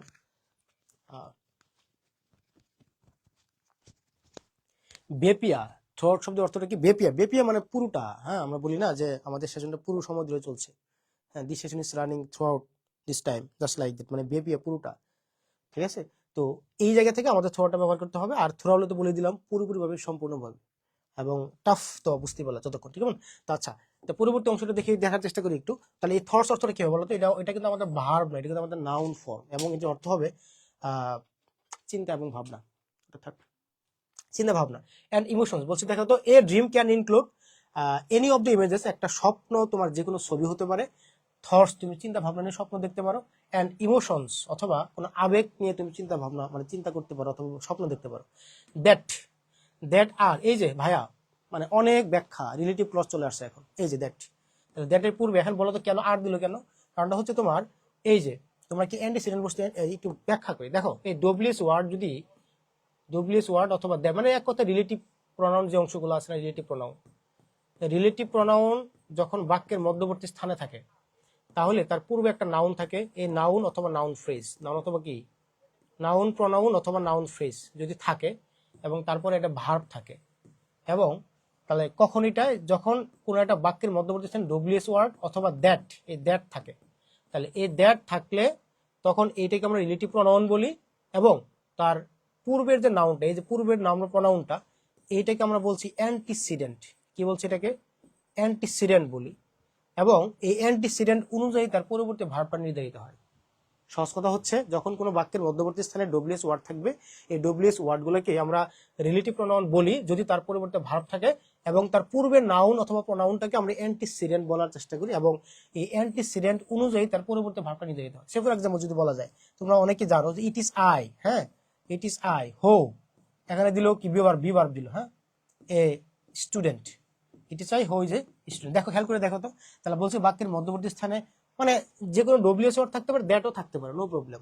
তাহলে এইটাকে আমরা বলছি রিলেটিভ প্রোনাউন। এটা কি বলছি আমরা বলতো রিলেটিভ প্রোনাউন বলছি। এবং এই রিলেটিভ প্রোনাউনের পূর্বের যে নাউন বা প্রোনাউনটা, এটা কিন্তু প্রোনাউন নাকি, বলছি যে এইটাকে আমরা বলছি অ্যান্টিসিডেন্ট। কি বলছি এটাকে? অ্যান্টিসিডেন্ট বলছি। এবং এই অ্যান্টিসিডেন্ট অনুযায়ী তার পূর্ববর্তী ভার্বটা নিতে যেতে হবে। অর্থাৎ এইটা যদি আমাদের সিঙ্গুলার হয় তাহলে ভার্বটা সিঙ্গুলার হবে, এটা যদি প্লুরাল হয় তাহলে এটা ভার্বটা প্লুরাল। অর্থাৎ এইটা অনুযায়ী তার পরবর্তী ভার্বটা নির্ধারিত হবে। তাহলে এই ব্যাপারটা যদি বুঝে থাকো তাহলে দেখো তো ভাই, এই খেয়াল করে দেখো, তাহলে এই যে দ্যাট, বকের মধ্যবর্তী দ্যাট না, তাহলে এটা হলো আমাদের রিলেটিভ প্রোনাউন। তাহলে এই দ্যাটের পূর্বে দেখো এটা তো আমাদের ভার্ব নাকি, তা ভার্বের অবজেক্ট কোনটা? এই যে এখান থেকে শুরু করে একদম এই পর্যন্ত এই ফুল অংশটুকু হচ্ছে বাক্যের অবজেক্ট। তাহলে আমরা বলছি রিলেটিভ প্রোনাউনের পূর্বের নাউন বা প্রোনাউনটাকে আমরা বলছি অ্যান্টিসিডেন্ট, তাই তো? কি বলছি আমরা? অ্যান্টিসিডেন্ট বলছি। তার মানে এটা তো প্লুরাল নাকি, ইমেজেস, থটস, ছবি হতে পারে, চিন্তা ভাবনা হতে পারে, ইমোশন হতে পারে, তাহলে অনেকগুলো জিনিস প্লুরাল। আর দ্যাটস ওয়াই অ্যান্টিসিডেন্ট অনুযায়ী তার পরবর্তী ভার্বটা সিঙ্গুলার হবে না প্লুরাল হবে। আর দ্যাটস ওয়াই ওখানে আর ব্যবহার করেছে। ক্লিয়ার? আমি এটা গ্রামার পড়াবো, নো প্রবলেম। আশা করি এই ব্যাপারটা বুঝতে পেরেছো। তাহলে এক্সপিরিয়েন্স ডিউরিং স্লিপ, এবং এই অনেকগুলো জিনিস হতে পারে যেটা আমরা নর্মালি এই যে ঘুমের মধ্যে অভিজ্ঞতা প্রাপ্ত হয়। কি হয়? এই ডিউরিং কিন্তু এখানে প্রিপোজিশন। ডিউরিং কি? অবশ্যই মনে রাখবো ডিউরিং প্রিপোজিশন। কেন প্রিপোজিশন? আমরা প্রিপোজিশন অধ্যায় ফুলটা পড়ানোর চেষ্টা করবো। আসলে প্রত্যেকটা লাইনে প্রত্যেকটা ওয়ার্ডের মধ্যে এক একটা করে ব্যাখ্যা আছে। আমরা গ্রামার পড়ানোর পরে তখন আবার নতুন করে এগুলো দেখাবো আমরা। তাহলে বলছে যে একটা স্বপ্ন যে কোনো ছবি হতে পারে, চিন্তা ভাবনা হতে পারে, আবেগ হতে পারে, যেটা আমরা ঘুমের মধ্যে অভিজ্ঞতা প্রাপ্ত হয়, যেটা আমরা ঘুমের মধ্যে দেখার চেষ্টা করি। তাহলে ড্রিমস ক্যান বি, এই যে ক্যান বি, হ্যাঁ বলছে যে dreams can be extra ordinarily, অর্থ হচ্ছে তোমার অসাধারণ ভাবে। এটা অর্থ কি? এটা অর্থ হলো অসাধারণ ভাবে। এটা আমি লিখলাম না, জাস্ট মুখে বললাম অসাধারণ, তারপর লিখে দিই অসাধারণ ভাবে। তাহলে বলছে একটা স্বপ্ন ক্যান বি হতে পারে অসাধারণ ভাবে ভিভিড। ভিভিড শব্দ তো প্রাণবন্ত, মনে রাখবা। এই ভিভিড অর্থ প্রাণবন্ত। এবং আরেকটা ওয়ার্ড আছে এনিমেটেড। এনিমেটেড শব্দের অর্থ কি? প্রাণবন্ত। কেমন? একটা সিনোনিমাস ওয়ার্ড, সমার্থক শব্দ। তাহলে একটা স্বপ্ন অসাধারণ ভাবে প্রাণবন্ত হতে পারে, খুব মজা পেতে পারে। অনেক সময় হাসে না স্বপ্নের মধ্যে, অনেক মানুষ কিন্তু হাসে। হ্যাঁ, যদি দুইটা রুমমেট থাকে দেখবা যে স্বপ্ন থেকে হাসতে, তুমি এই তোর কি হয়েছে, আসলে সে স্বপ্নের মধ্যে হাসতেছে, হ্যাঁ, বাট তুমি শুনতে পাচ্ছ বাস্তবে। তাহলে হ্যাঁ হ্যাঁ, তাহলে একশো ভিভিড, সেটা তোমার প্রাণবন্ত হতে পারে। আর ভেরি বেইক, এই দেখো এইটা এটাকে কি বলো, বেগটুকু বলো না আবার, হ্যাঁ বিয়ে, দেখি তোমরা কি বলো আসলে ঘটনা কি। এই VAGUE এটাকে আমরা আসলে নর্মালি কি বলি? হ্যাঁ, অনেকে আমরা বেগটুকু বলবো ভাই, আসলে এই ওয়ার্ড মিনিং এর ক্ষেত্রে বিশাল বিপত্তি হতে পারে। কেন হতে পারে তোমাকে বলি। আমি 2020 সালের দিকে আইএলটিএস পরীক্ষা দিয়েছিলাম। IELTS শুনছো তো নাকি? IELTS। ঘটনা হচ্ছে কি, এইখানে যখন স্পিক মানে মক টেস্ট যখন দিই আমি, ওইখানে একটা ওয়ার্ড উচ্চারণ করছিল এরকম ভাবে। মানে এই ওয়ার্ডটাকে তোমরা কি বলো মূলত, বলো তো এই ওয়ার্ডটাকে কি বলো, বলো। PROCEDURE, মানে এটা তোমরা নর্মালি কি বলার চেষ্টা করো বলো তো? খেয়াল করে দেখো তো সবাই, একটু কমেন্ট সেকশনে জানাও তুমি এটাকে কি উচ্চারণ করো, মানে নর্মালি কি করো, এটাকে কি করো, তারপরে এটাকে কি করো তুমি। অবশ্যই এটাকে সবাই জানো, এটাকে সবাই জানো। এবং পাশাপাশি যেটা খুবই ইন্টারেস্টিং, এবং তোমাকে জাস্ট খালি ঘটনাটা বলে রাখি, এই ওয়ার্ডটা ঠিক তোমাদের মতো করো। আমি স্পিকিং সেকশনে প্রসিডিউর বলছিলাম, কি বলছিলাম? প্রসিডিউর। বাট এই জিনিসটা বলার কারণে আমার কাছে মনে হয়েছে উনি অনেক বিরক্ত হয়েছে। এই ওয়ার্ডটা এক্স্যাক্টলি তা না।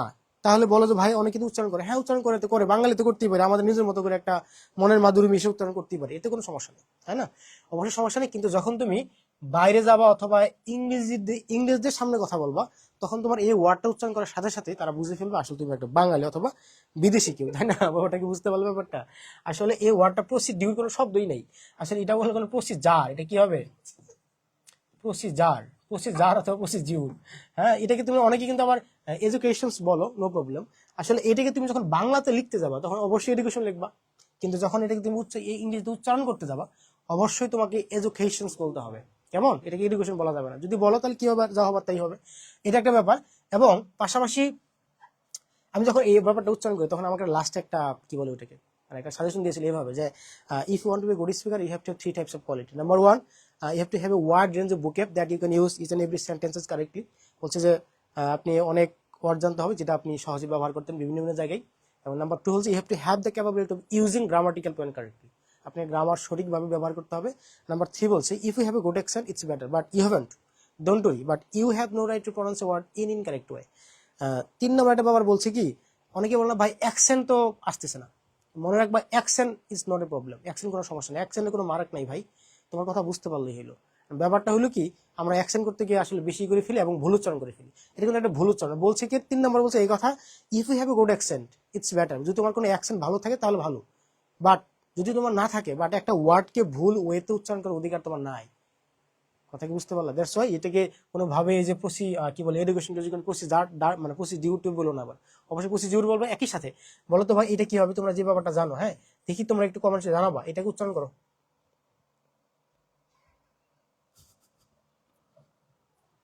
এটাকে উচ্চারণ করো দেখি, একটু হালকা একটু আমরা রেস্ট নেই, হ্যাঁ উচ্চারণ করো, জাস্ট একটু জানাই, হ্যাঁ এটা কি কি হবে, MAGI।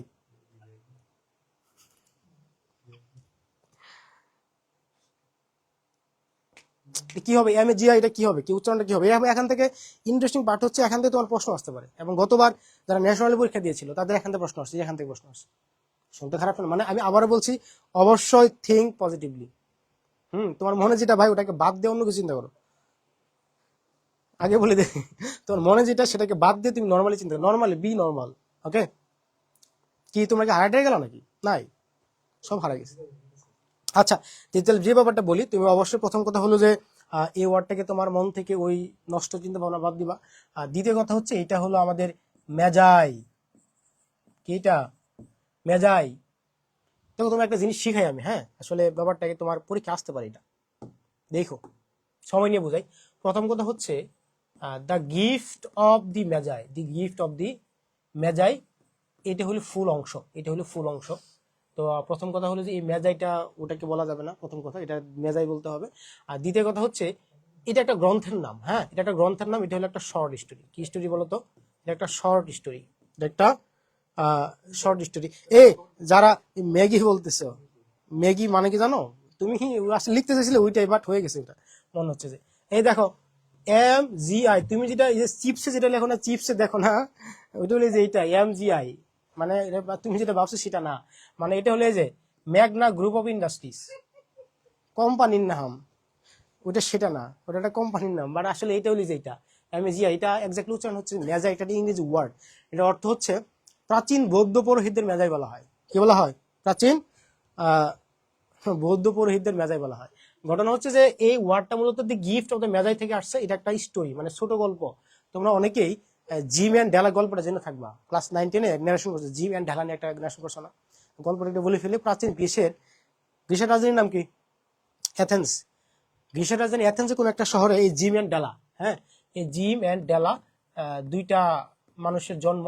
জিম হচ্ছে ছেলে, ডেলা হচ্ছে মেয়ে, এবং তারা দুইজনে যে খুব বেশি ভালোবাসে। কিন্তু ওই সময়কার সময়ে একটা ব্যাপার খেয়াল করে দেখবা, মুসলমানদের মধ্যে কিন্তু উঁচু নিচু প্রেমের ভালো মানে ব্যাপারটা খুব একটা ইফেক্ট পড়ে না। কিন্তু আমি যতটুকু জানি যে হিন্দু অথবা বুদ্ধ বিভিন্ন ধর্মাবলম্বীর ক্ষেত্রে ওদের ক্লাস একটা বড় ব্যাপার। ওদের ক্ষেত্রে বিয়ে শাদী করার ক্ষেত্রে অবশ্যই কোনো একটা ফ্যামিলি, কোনো একবার নিচু জাতির একটা সন্তানের সাথে বিয়ে দিতে চায় না তারা, এখানে এখানে একটা হেসিটেশন ফিল করে। তো সেই জায়গা থেকে এই জিম এবং ডেলা দুইজনই খুব মানে পার্থক্যের পরিবার থেকে উঠে আসা মানুষ। তাদের এই ভালোবাসার জায়গাটা কোনোভাবে ফ্যামিলি মেনে নেবে না। তারপর তার কি হলো, তা পরবর্তী তাদের ফ্যামিলি থেকে ত্যায্যপুত্র যে ব্যাপারটা বলা হয়, মানে ফ্যামিলি থেকে বের করে দিয়েছিল, এবং তারপরে তারা ফ্যামিলি থেকে বের হয়ে যেয়ে অন্য একটা শহরে, ছোট্ট একটা শহরে বসবাস করা শুরু করলো, এবং সেখানে তারা বিয়ে করে ফেলছিল। ধরো মুসলমানের মধ্যে যে ব্যাপারটা হয়, সামনে একটা কোনো অনুষ্ঠান অথবা কোনো একটা নর্মাল প্রোগ্রাম হলে আমরা কিন্তু চাই আমাদের প্রিয় মানুষকে খুশি করতে কিছু না কিছু দিতে, তাই না? এটা তো চাই আমাদের, এবং সবাই চাই। সেই জায়গা থেকে জিম এবং ডেলার থাকার মতো কিছু ছিল না। তাদের সামনে হচ্ছে বড়দিন। তো বড়দিন উপলক্ষে জিমের ছিল তোমার একটা ঘড়ির ওয়ালেট। এই যে ঘড়ির ওয়ালেটটা, ধরো ফিতা নাই বাট ওয়ালেটটা আছে, বাট এটা তো করতে পারবে না, তাই না? এবং এই ডেলার ছিল সুন্দর সুন্দর চুল, বাট এগুলোকে আর নতুন মানে আশ্রয় দিতে পারতো না, তাহলে এই চুলগুলো খারাপ দেখা যেত। তো সেই হিসাবে জিম চাচ্ছিল এটা যে মেয়েটাকে বিয়ে করছি, ভালো কথা, তো তাকে তো কিছু দিতে পারি নাই। তো সেই জায়গা থেকে আমার একটা গড়ি ওয়ালেটটা আছে, মানে ফিতাটা নাই, আমি এই ওয়ালেটটা বিক্রি করে দিয়ে মেয়েটার জন্য একটা সিটুনে নিয়ে আসবো, এবং মেয়েটা চুল আসরাবে, তাকে সুন্দর লাগাবে। এটা তার জিমের চিন্তা। এবং একইভাবে ডেলার চিন্তা হচ্ছে যে সবকিছু ছেড়ে ছেলেটার সাথে আমার বিয়ে হয়েছে, আমি তাকে কিছু দিতে পারিনি, সামনে বড়দিন উপলক্ষে আমি চাচ্ছি আমার সুন্দর সুন্দর চুল আছে, বাট এগুলো তো মানে কাজে লাগে না, এগুলোকে বিক্রি করে দিয়ে আমি তার জন্য একটা গড়ির ফিতা নিয়ে আসবো, ছেলেটা গড়িটা পরবে, তাকে সুন্দর লাগবে। এটা কিন্তু তার মনের চিন্তা, কাউকে কিছু বলা ছাড়াই। তো সামনে উপলক্ষে, সামনে প্রোগ্রাম উপলক্ষে তারা দুজনকে না জানিয়েই বাজার থেকে চুল বিক্রি করে গরিব ফিতা নিয়ে আসলো, আর ওদিকে গরিব ওয়ালেট বিক্রি করে তার জন্য চিরুনি নিয়ে আসলো। বাসায় এসে দেখে তার চুল নাই, চিরুনি আছে, এবং তার ওয়ালেট নেই, ফিতা আছে। তো তো এই ফুল ব্যাপারটা নিয়ে আসলে মূলত দ্য গিফট অফ দ্য মেজাই, মানে প্রাচীন বৌদ্ধ পুরোহিত যে সন্তান সন্তান তাদেরকে নিয়ে এই গিফট নিয়ে একটা শর্ট স্টোরি লিখেছে। এটা লিখছে কারা জানো? লিখছে হচ্ছে ও হেনরি। কে লিখছে? ও হেনরি। এটা সাহিত্য ক্লাস, আমরা ডিটেলস কথা বলার চেষ্টা করি, একটু বলার চেষ্টা করি। ও হেনরি এটা একটা মানে ইংরেজি সাহিত্যিক, এবং তার একটা পুরো, এটা একটা ছদ্মনাম। এটা পুরো নাম কি জানো? William Sydney Potter. William Sydney Potter, অনেকে পটার বলে, অনেকে পটার বলে। কথা কি বুঝতে পারলা? এবং ইম্পর্টেন্ট পার্টটা হচ্ছে এই যে মেজাই, মনে রাখবা এই মেজাই শব্দটা প্লুরাল শব্দ। যদি বলে মেজাই শব্দটা সিঙ্গুলার ফর্ম কি, তাহলে এটা হলো মেগাস। কি হবে এটা? মেগাস। জাস্ট এটার সাথে একটু জিনিস অ্যাড করে দিই, যে কোনো নাউন শব্দের লাস্টে যদি আই থাকে, কি থাকে? আই থাকে, তাহলে তুমি ওই ওয়ার্ডটাকে আই কে তুলে দিয়ে যদি ইউএস বসাই দাও, ইউএস বসাই দাও, ইউএস বসাই দাও, তাহলে এই ওয়ার্ডটা সিঙ্গুলার হয়ে যায় এবং যেটা আই যুক্ত ওয়ার্ড সেটা হলো প্লুরাল শব্দ। সে ফর এক্সাম্পল তোমরা সবসময় যেটা ব্যাপারটা দেখছো, এই দেখো তো রেডিয়াস, এই যে দেখো রেডিয়াস, পাইছো না রেডিয়াস? তাহলে আমরা বলছিলাম ইউএস থাকলে সিঙ্গুলার হয়, আর এই যে ইউএস থাকলে কি হয়? এটা কিন্তু সিঙ্গুলার ফর্ম, এবং যেটা আই এটা কিন্তু প্লুরাল ফর্ম। তাহলে যদি ইউএস কে তুলে দিয়ে আমরা রেডি দিই, আর এ ডি আই কিন্তু একটা আছেই, আর ইউএস কে তুলে দিয়ে কি দিলাম? আর একটা আই দিলাম, কি হয়ে গেল? প্লুরাল হয়ে গেল। তার মানে কোন একটা নাউন ওয়ার্ডের শেষে যদি আই থাকে, ওটা প্লুরাল শব্দ, ওটি আমরা সিঙ্গুলার করতে চাই, তাহলে আই কে তুলে দিয়ে ইউএস বসাইতে হবে, তাহলে এটা কি হয়ে যাবে? সিঙ্গুলার হয়ে যাবে। কথা কি বুঝতে পারলা? তো এই ছিল আমাদের গল্প, আশা করি ব্যাপারটা বুঝতে পেরেছো এবং অবশ্যই প্রশ্ন আসতে পারে। তো আমরা এইটুকু জানলাম, দি গিফট অফ দ্য মেজা একটা শর্ট স্টোরি, ছোট গল্প।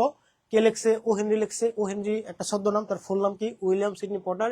এবং এই মেজাই শব্দের অর্থ কি? প্রাচীন বৌদ্ধ পৌরোহিত্যের মেজাই বলা হয়। এটা সিঙ্গুলার ফর্ম কি হবে? মেগাস হবে। মেজাই শব্দটা কি? প্লুরাল। কথা কি বুঝতে পারলে? আমি একই সাথে এই কথাটা বলছি, যে কোনো নাউন শব্দের শেষে আই থাকলে প্লুরাল, ওটাকে আই কে তুলে দিয়ে ইউএস বসালে সেটা হলো সিঙ্গুলার। ব্যাস, এইটুকু জানলে আমাদের আর লাগতেছে না। দেখো প্লিজ, তাই এখানে আমরা যদি একটু বোঝার চেষ্টা করি, তাহলে কোথায় রাখলাম? তাহলে এটাকে আমরা রাখলাম যে dreams can be extraordinary vivid or vague, filled with joyful emotions. এটা তোমার অনেক বেশি আনন্দ ঘন হতে পারে তোমার স্বপ্নটা। অর ফ্রাইটেনিং ইমেজেস, তুমি ভয়ও পাইতে পারো, কিছু স্বপ্ন ভয় পাও না, হুট করে চমকে ওঠো। আবার ফোকাসড হতে পারে অ্যান্ড আন্ডারস্ট্যান্ডেবল। অনেক সময় দেখা যায় তুমি স্বপ্ন দেখার পরে অনেক কিছু বলতে পারতেছো স্বপ্ন নিয়ে, আবার অনেক সময় দেখা যায় তুমি কিছুই বলতে পারতেছো না। আবার অনেক সময় দেখা যায় তুমি স্বপ্ন দেখার পরে ভয় পেয়ে গেছো, কি জেনে দেখলাম, হুট করে চমকে ওঠো। অর আনক্লিয়ার অ্যান্ড কনফিউজিং, যে ব্যাপারটা তোমার অস্পষ্ট হতে পারে, অপরিষ্কার হতে পারে। ঠিক আছে, ওকে। পরবর্তী অংশ দেখো, হোয়াই। তাহলে প্রথম প্রশ্ন তোমরা পাইলাম স্বপ্ন কি আসলে। তাহলে দ্বিতীয় প্রশ্ন হচ্ছে হোয়াই ডু উই ড্রিম, আসলে কেন আমরা স্বপ্ন দেখি? এই উত্তর কি বলছে দেখো তো। এবং what purpose do dreams serve, আসলে স্বপ্ন আসলে মূলত কি উদ্দেশ্য সাধন করে। দেখো, while many theories have been proposed, যখন এই স্বপ্নকে নিয়ে অনেকগুলা প্রস্তাব করা হয়েছে, অনেকগুলা থিওরি প্রস্তাব করা, তত্ত্ব প্রস্তাব করা হয়েছে অ্যাবাউট দ্য রিজন, আসলে কারণটা কি, অ্যান্ড ফাংশন, আসলে স্বপ্নের কাজটা কি, অফ ড্রিমস, স্বপ্নের কাজ এবং কারণ নিয়ে অনেকগুলো যখন তত্ত্ব জড়ো হয়ে গেছে, তাহলে নো কনসেনসাস, এটা হলো সম্মতি। এর অর্থ কি? সম্মতি। নো কনসেনসাস হ্যাজ ইমার্জড, মানে ধরো বলছে আসলে স্বপ্ন আসলে মূলত কি এবং কেউ যদি সাধন করে এটা কি আমাদের কাজে লাগে নাকি কাজে লাগে না, এটা নিয়ে অনেকে তত্ত্ব অথবা থিওরি চাওয়া হয়েছে, তো অনেকেই দিছে। বাট দিন শেষে সমস্ত তথ্যগুলো আনার পরে কোনো মতানৈক্য নাই, আসলে সবাই একমত হতে পারে নাই। সবাই সবার মতো করে দিছে, পারে কোনো একমত নেই। ওটাই বলছে যে নো কনসেনসাস, কোনো সম্মতি, হ্যাজ ইমার্জড, উদ্ভূত হয় না। ইমার্জ মানে তৈরি হওয়া, জেনারেট হওয়া। ঠিক আছে, কোনো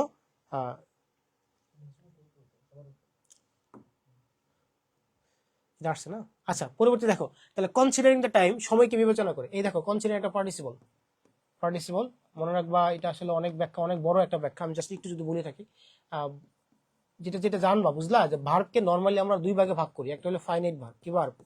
একটা হলো ফাইনাইট ভার্ব, আর একটা হলো নন ফাইনাইট ভার্ব। অনেক বেশি বড়। আমাকে যদি বলো ভাই টপিক সবচেয়ে বড় কোনটা, অনেক বড় একটা টপিক হচ্ছে আমাদের ফাইনাইট ভার্বটা, মানে সরি ভার্ব অংশটা। আবার এই ফাইনাইট ভার্বকে দুই ভাগে ভাগ করা যায়। একটা হলো তোমার হচ্ছে যে প্রিন্সিপাল ভার্ব, আর একটা হলো আমাদের অক্সিলারি ভার্ব। কি ভার্ব? Auxiliary verb. আবার প্রিন্সিপাল কত প্রকার? 3 প্রকার। আর ট্রানজিটিভ ভার্ব, টিভি মানে টেলিভিশন না কিন্তু, আবার ট্রানজিটিভ ভার্ব। আবার ইনট্রানজিটিভ ভার্ব, আবার ধরো ডাইট্রানজিটিভ ভার্ব হতে পারে। হ্যাঁ, ডাইট্রানজিটিভ ভার্ব হতে পারে। এবং এই ট্রানজিটিভ ভার্ব অনেক প্রকার, অ্যাটলিস্ট 8 থেকে 10 প্রকার হবে, আমি সবগুলো লিখলাম না। আর অক্সিলারি ভার্ব 3 প্রকার, অক্সিলারি মানে primary auxiliary, modal auxiliary, semi modal, periphrastic auxiliary verb, অনেকগুলো প্রকার হচ্ছে, এগুলো আমরা অবশ্যই ক্লাসে দেখাবো। আর এই যে নন ফাইনাইট কি, আইজিবি চিনো? বাংলাদেশে আইজিবি না কিন্তু আবার, হ্যাঁ, আইজিবি মানেটা হচ্ছে আইতে ইনফিনিটিভ, আইতে ইনফিনিটিভ, এবং জিতে হচ্ছে জারান্ট। এটাকে জিরান টিরান বলো না ভাই, আর ইংরেজি ভাষার ব্যাখ্যা অবস্থা করো না। জিরান কোনো শব্দ নাই, কি বলবো আজকে থেকে, জে রান্ট, এটা আমরা পড়াবো অবশ্যই, জারান্ট। তাহলে এই জিতে হলো জারান্ট, এবং পরবর্তীতে হচ্ছে পিতে হলো পার্টিসিপল। এবং এটা সবচেয়ে ইম্পর্টেন্ট একটা টপিক, এবং এখান থেকে অ্যাডমিশনের প্রশ্ন আসে। আমরা এই ফুল অংশটাকে একটা অনেক বড় ক্লাস রাখছি, ভারতপুরে আমরা 2টা ক্লাস রাখছি, এবং 2টা ক্লাসে আমরা ডিটেলস কথা বলার চেষ্টা করি, কেমন? তা আপাতত এইটুকু রাখি। তাহলে আইনযুক্ত ওয়ার্ড মূলত পার্টিসিপল হয় আর কি। তাই এখানে কনসিডারিং ওয়ার্ডটা পার্টিসিপল হিসেবে কাজ করবে, এটা আমরা পরে দেখবো। তাহলে কনসিডারিং দ্য টাইম, সময়কে বিবেচনা করে, we spend in a dreaming state, আমরা আসলে স্বপ্নের একটা জায়গায়, মানে স্বপ্নে একটা সময় ব্যয় করি। দি ফ্যাক্ট দ্যাট, কারণটা হচ্ছে যে রিসার্চার্স ডোন্ট ইয়েট আন্ডারস্ট্যান্ড, আসলে গবেষকরা এখনো বুঝতে পারেনি দ্য পারপাস অফ ড্রিমস, বিজ্ঞানীরা এখনো স্বপ্নের আসল কারণটা ধরতে পারেনি। বলছে যে মে সিম, এই সিম অর্থ কি? সিম কিন্তু আমাদের ফোনের সিম না, হ্যাঁ, SEEM, এই সিম মানে মনে হওয়া, কি হওয়া, এই সিম শব্দ অর্থ হলো মনে হওয়া। তাহলে দি পারপাস অফ ড্রিমস মে সিম ব্যাফলিং, ব্যাফলিং মানে বিভ্রান্ত, মানে অনেকগুলো ওয়ার্ড জানবা, ব্যাফলিং হতে বিভ্রান্ত হওয়া, কনফিউজ হতে বিভ্রান্ত হওয়া, ক্যামোফ্লাজ শব্দ অর্থে বিভ্রান্ত হওয়া, ঠিক আছে, পাজলিং অর্থে বিভ্রান্ত হওয়া, অনেকগুলো ওয়ার্ড। তাহলে আমরা আসলে স্বপ্ন কেন দেখি, উদ্দেশ্য বিজ্ঞানীরা এখন ধরতে পারে নাই, এবং এটা আমাদের কাছে বিভ্রান্ত মনে হতে পারে। হাউএভার, যাই হোক, ইট ইজ ইম্পর্টেন্ট, অনেক ব্যাখ্যা এখানে, অনেক ব্যাখ্যা, হ্যাঁ।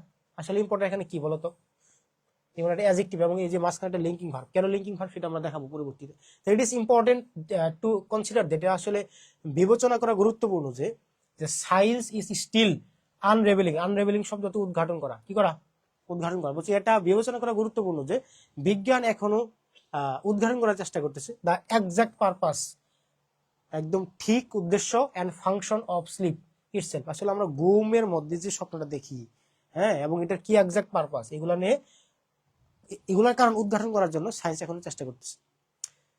সাম রিসার্চার্স, কিছু কিছু গবেষকরা সাজেস্ট দ্যাট, এই যে সাজেস্ট, তোমাদের অন্যতম একটা গুরুত্বপূর্ণ একটা টপিক হচ্ছে কি জানো, সাবজাংটিভ, প্রেজেন্ট সাবজাংটিভ।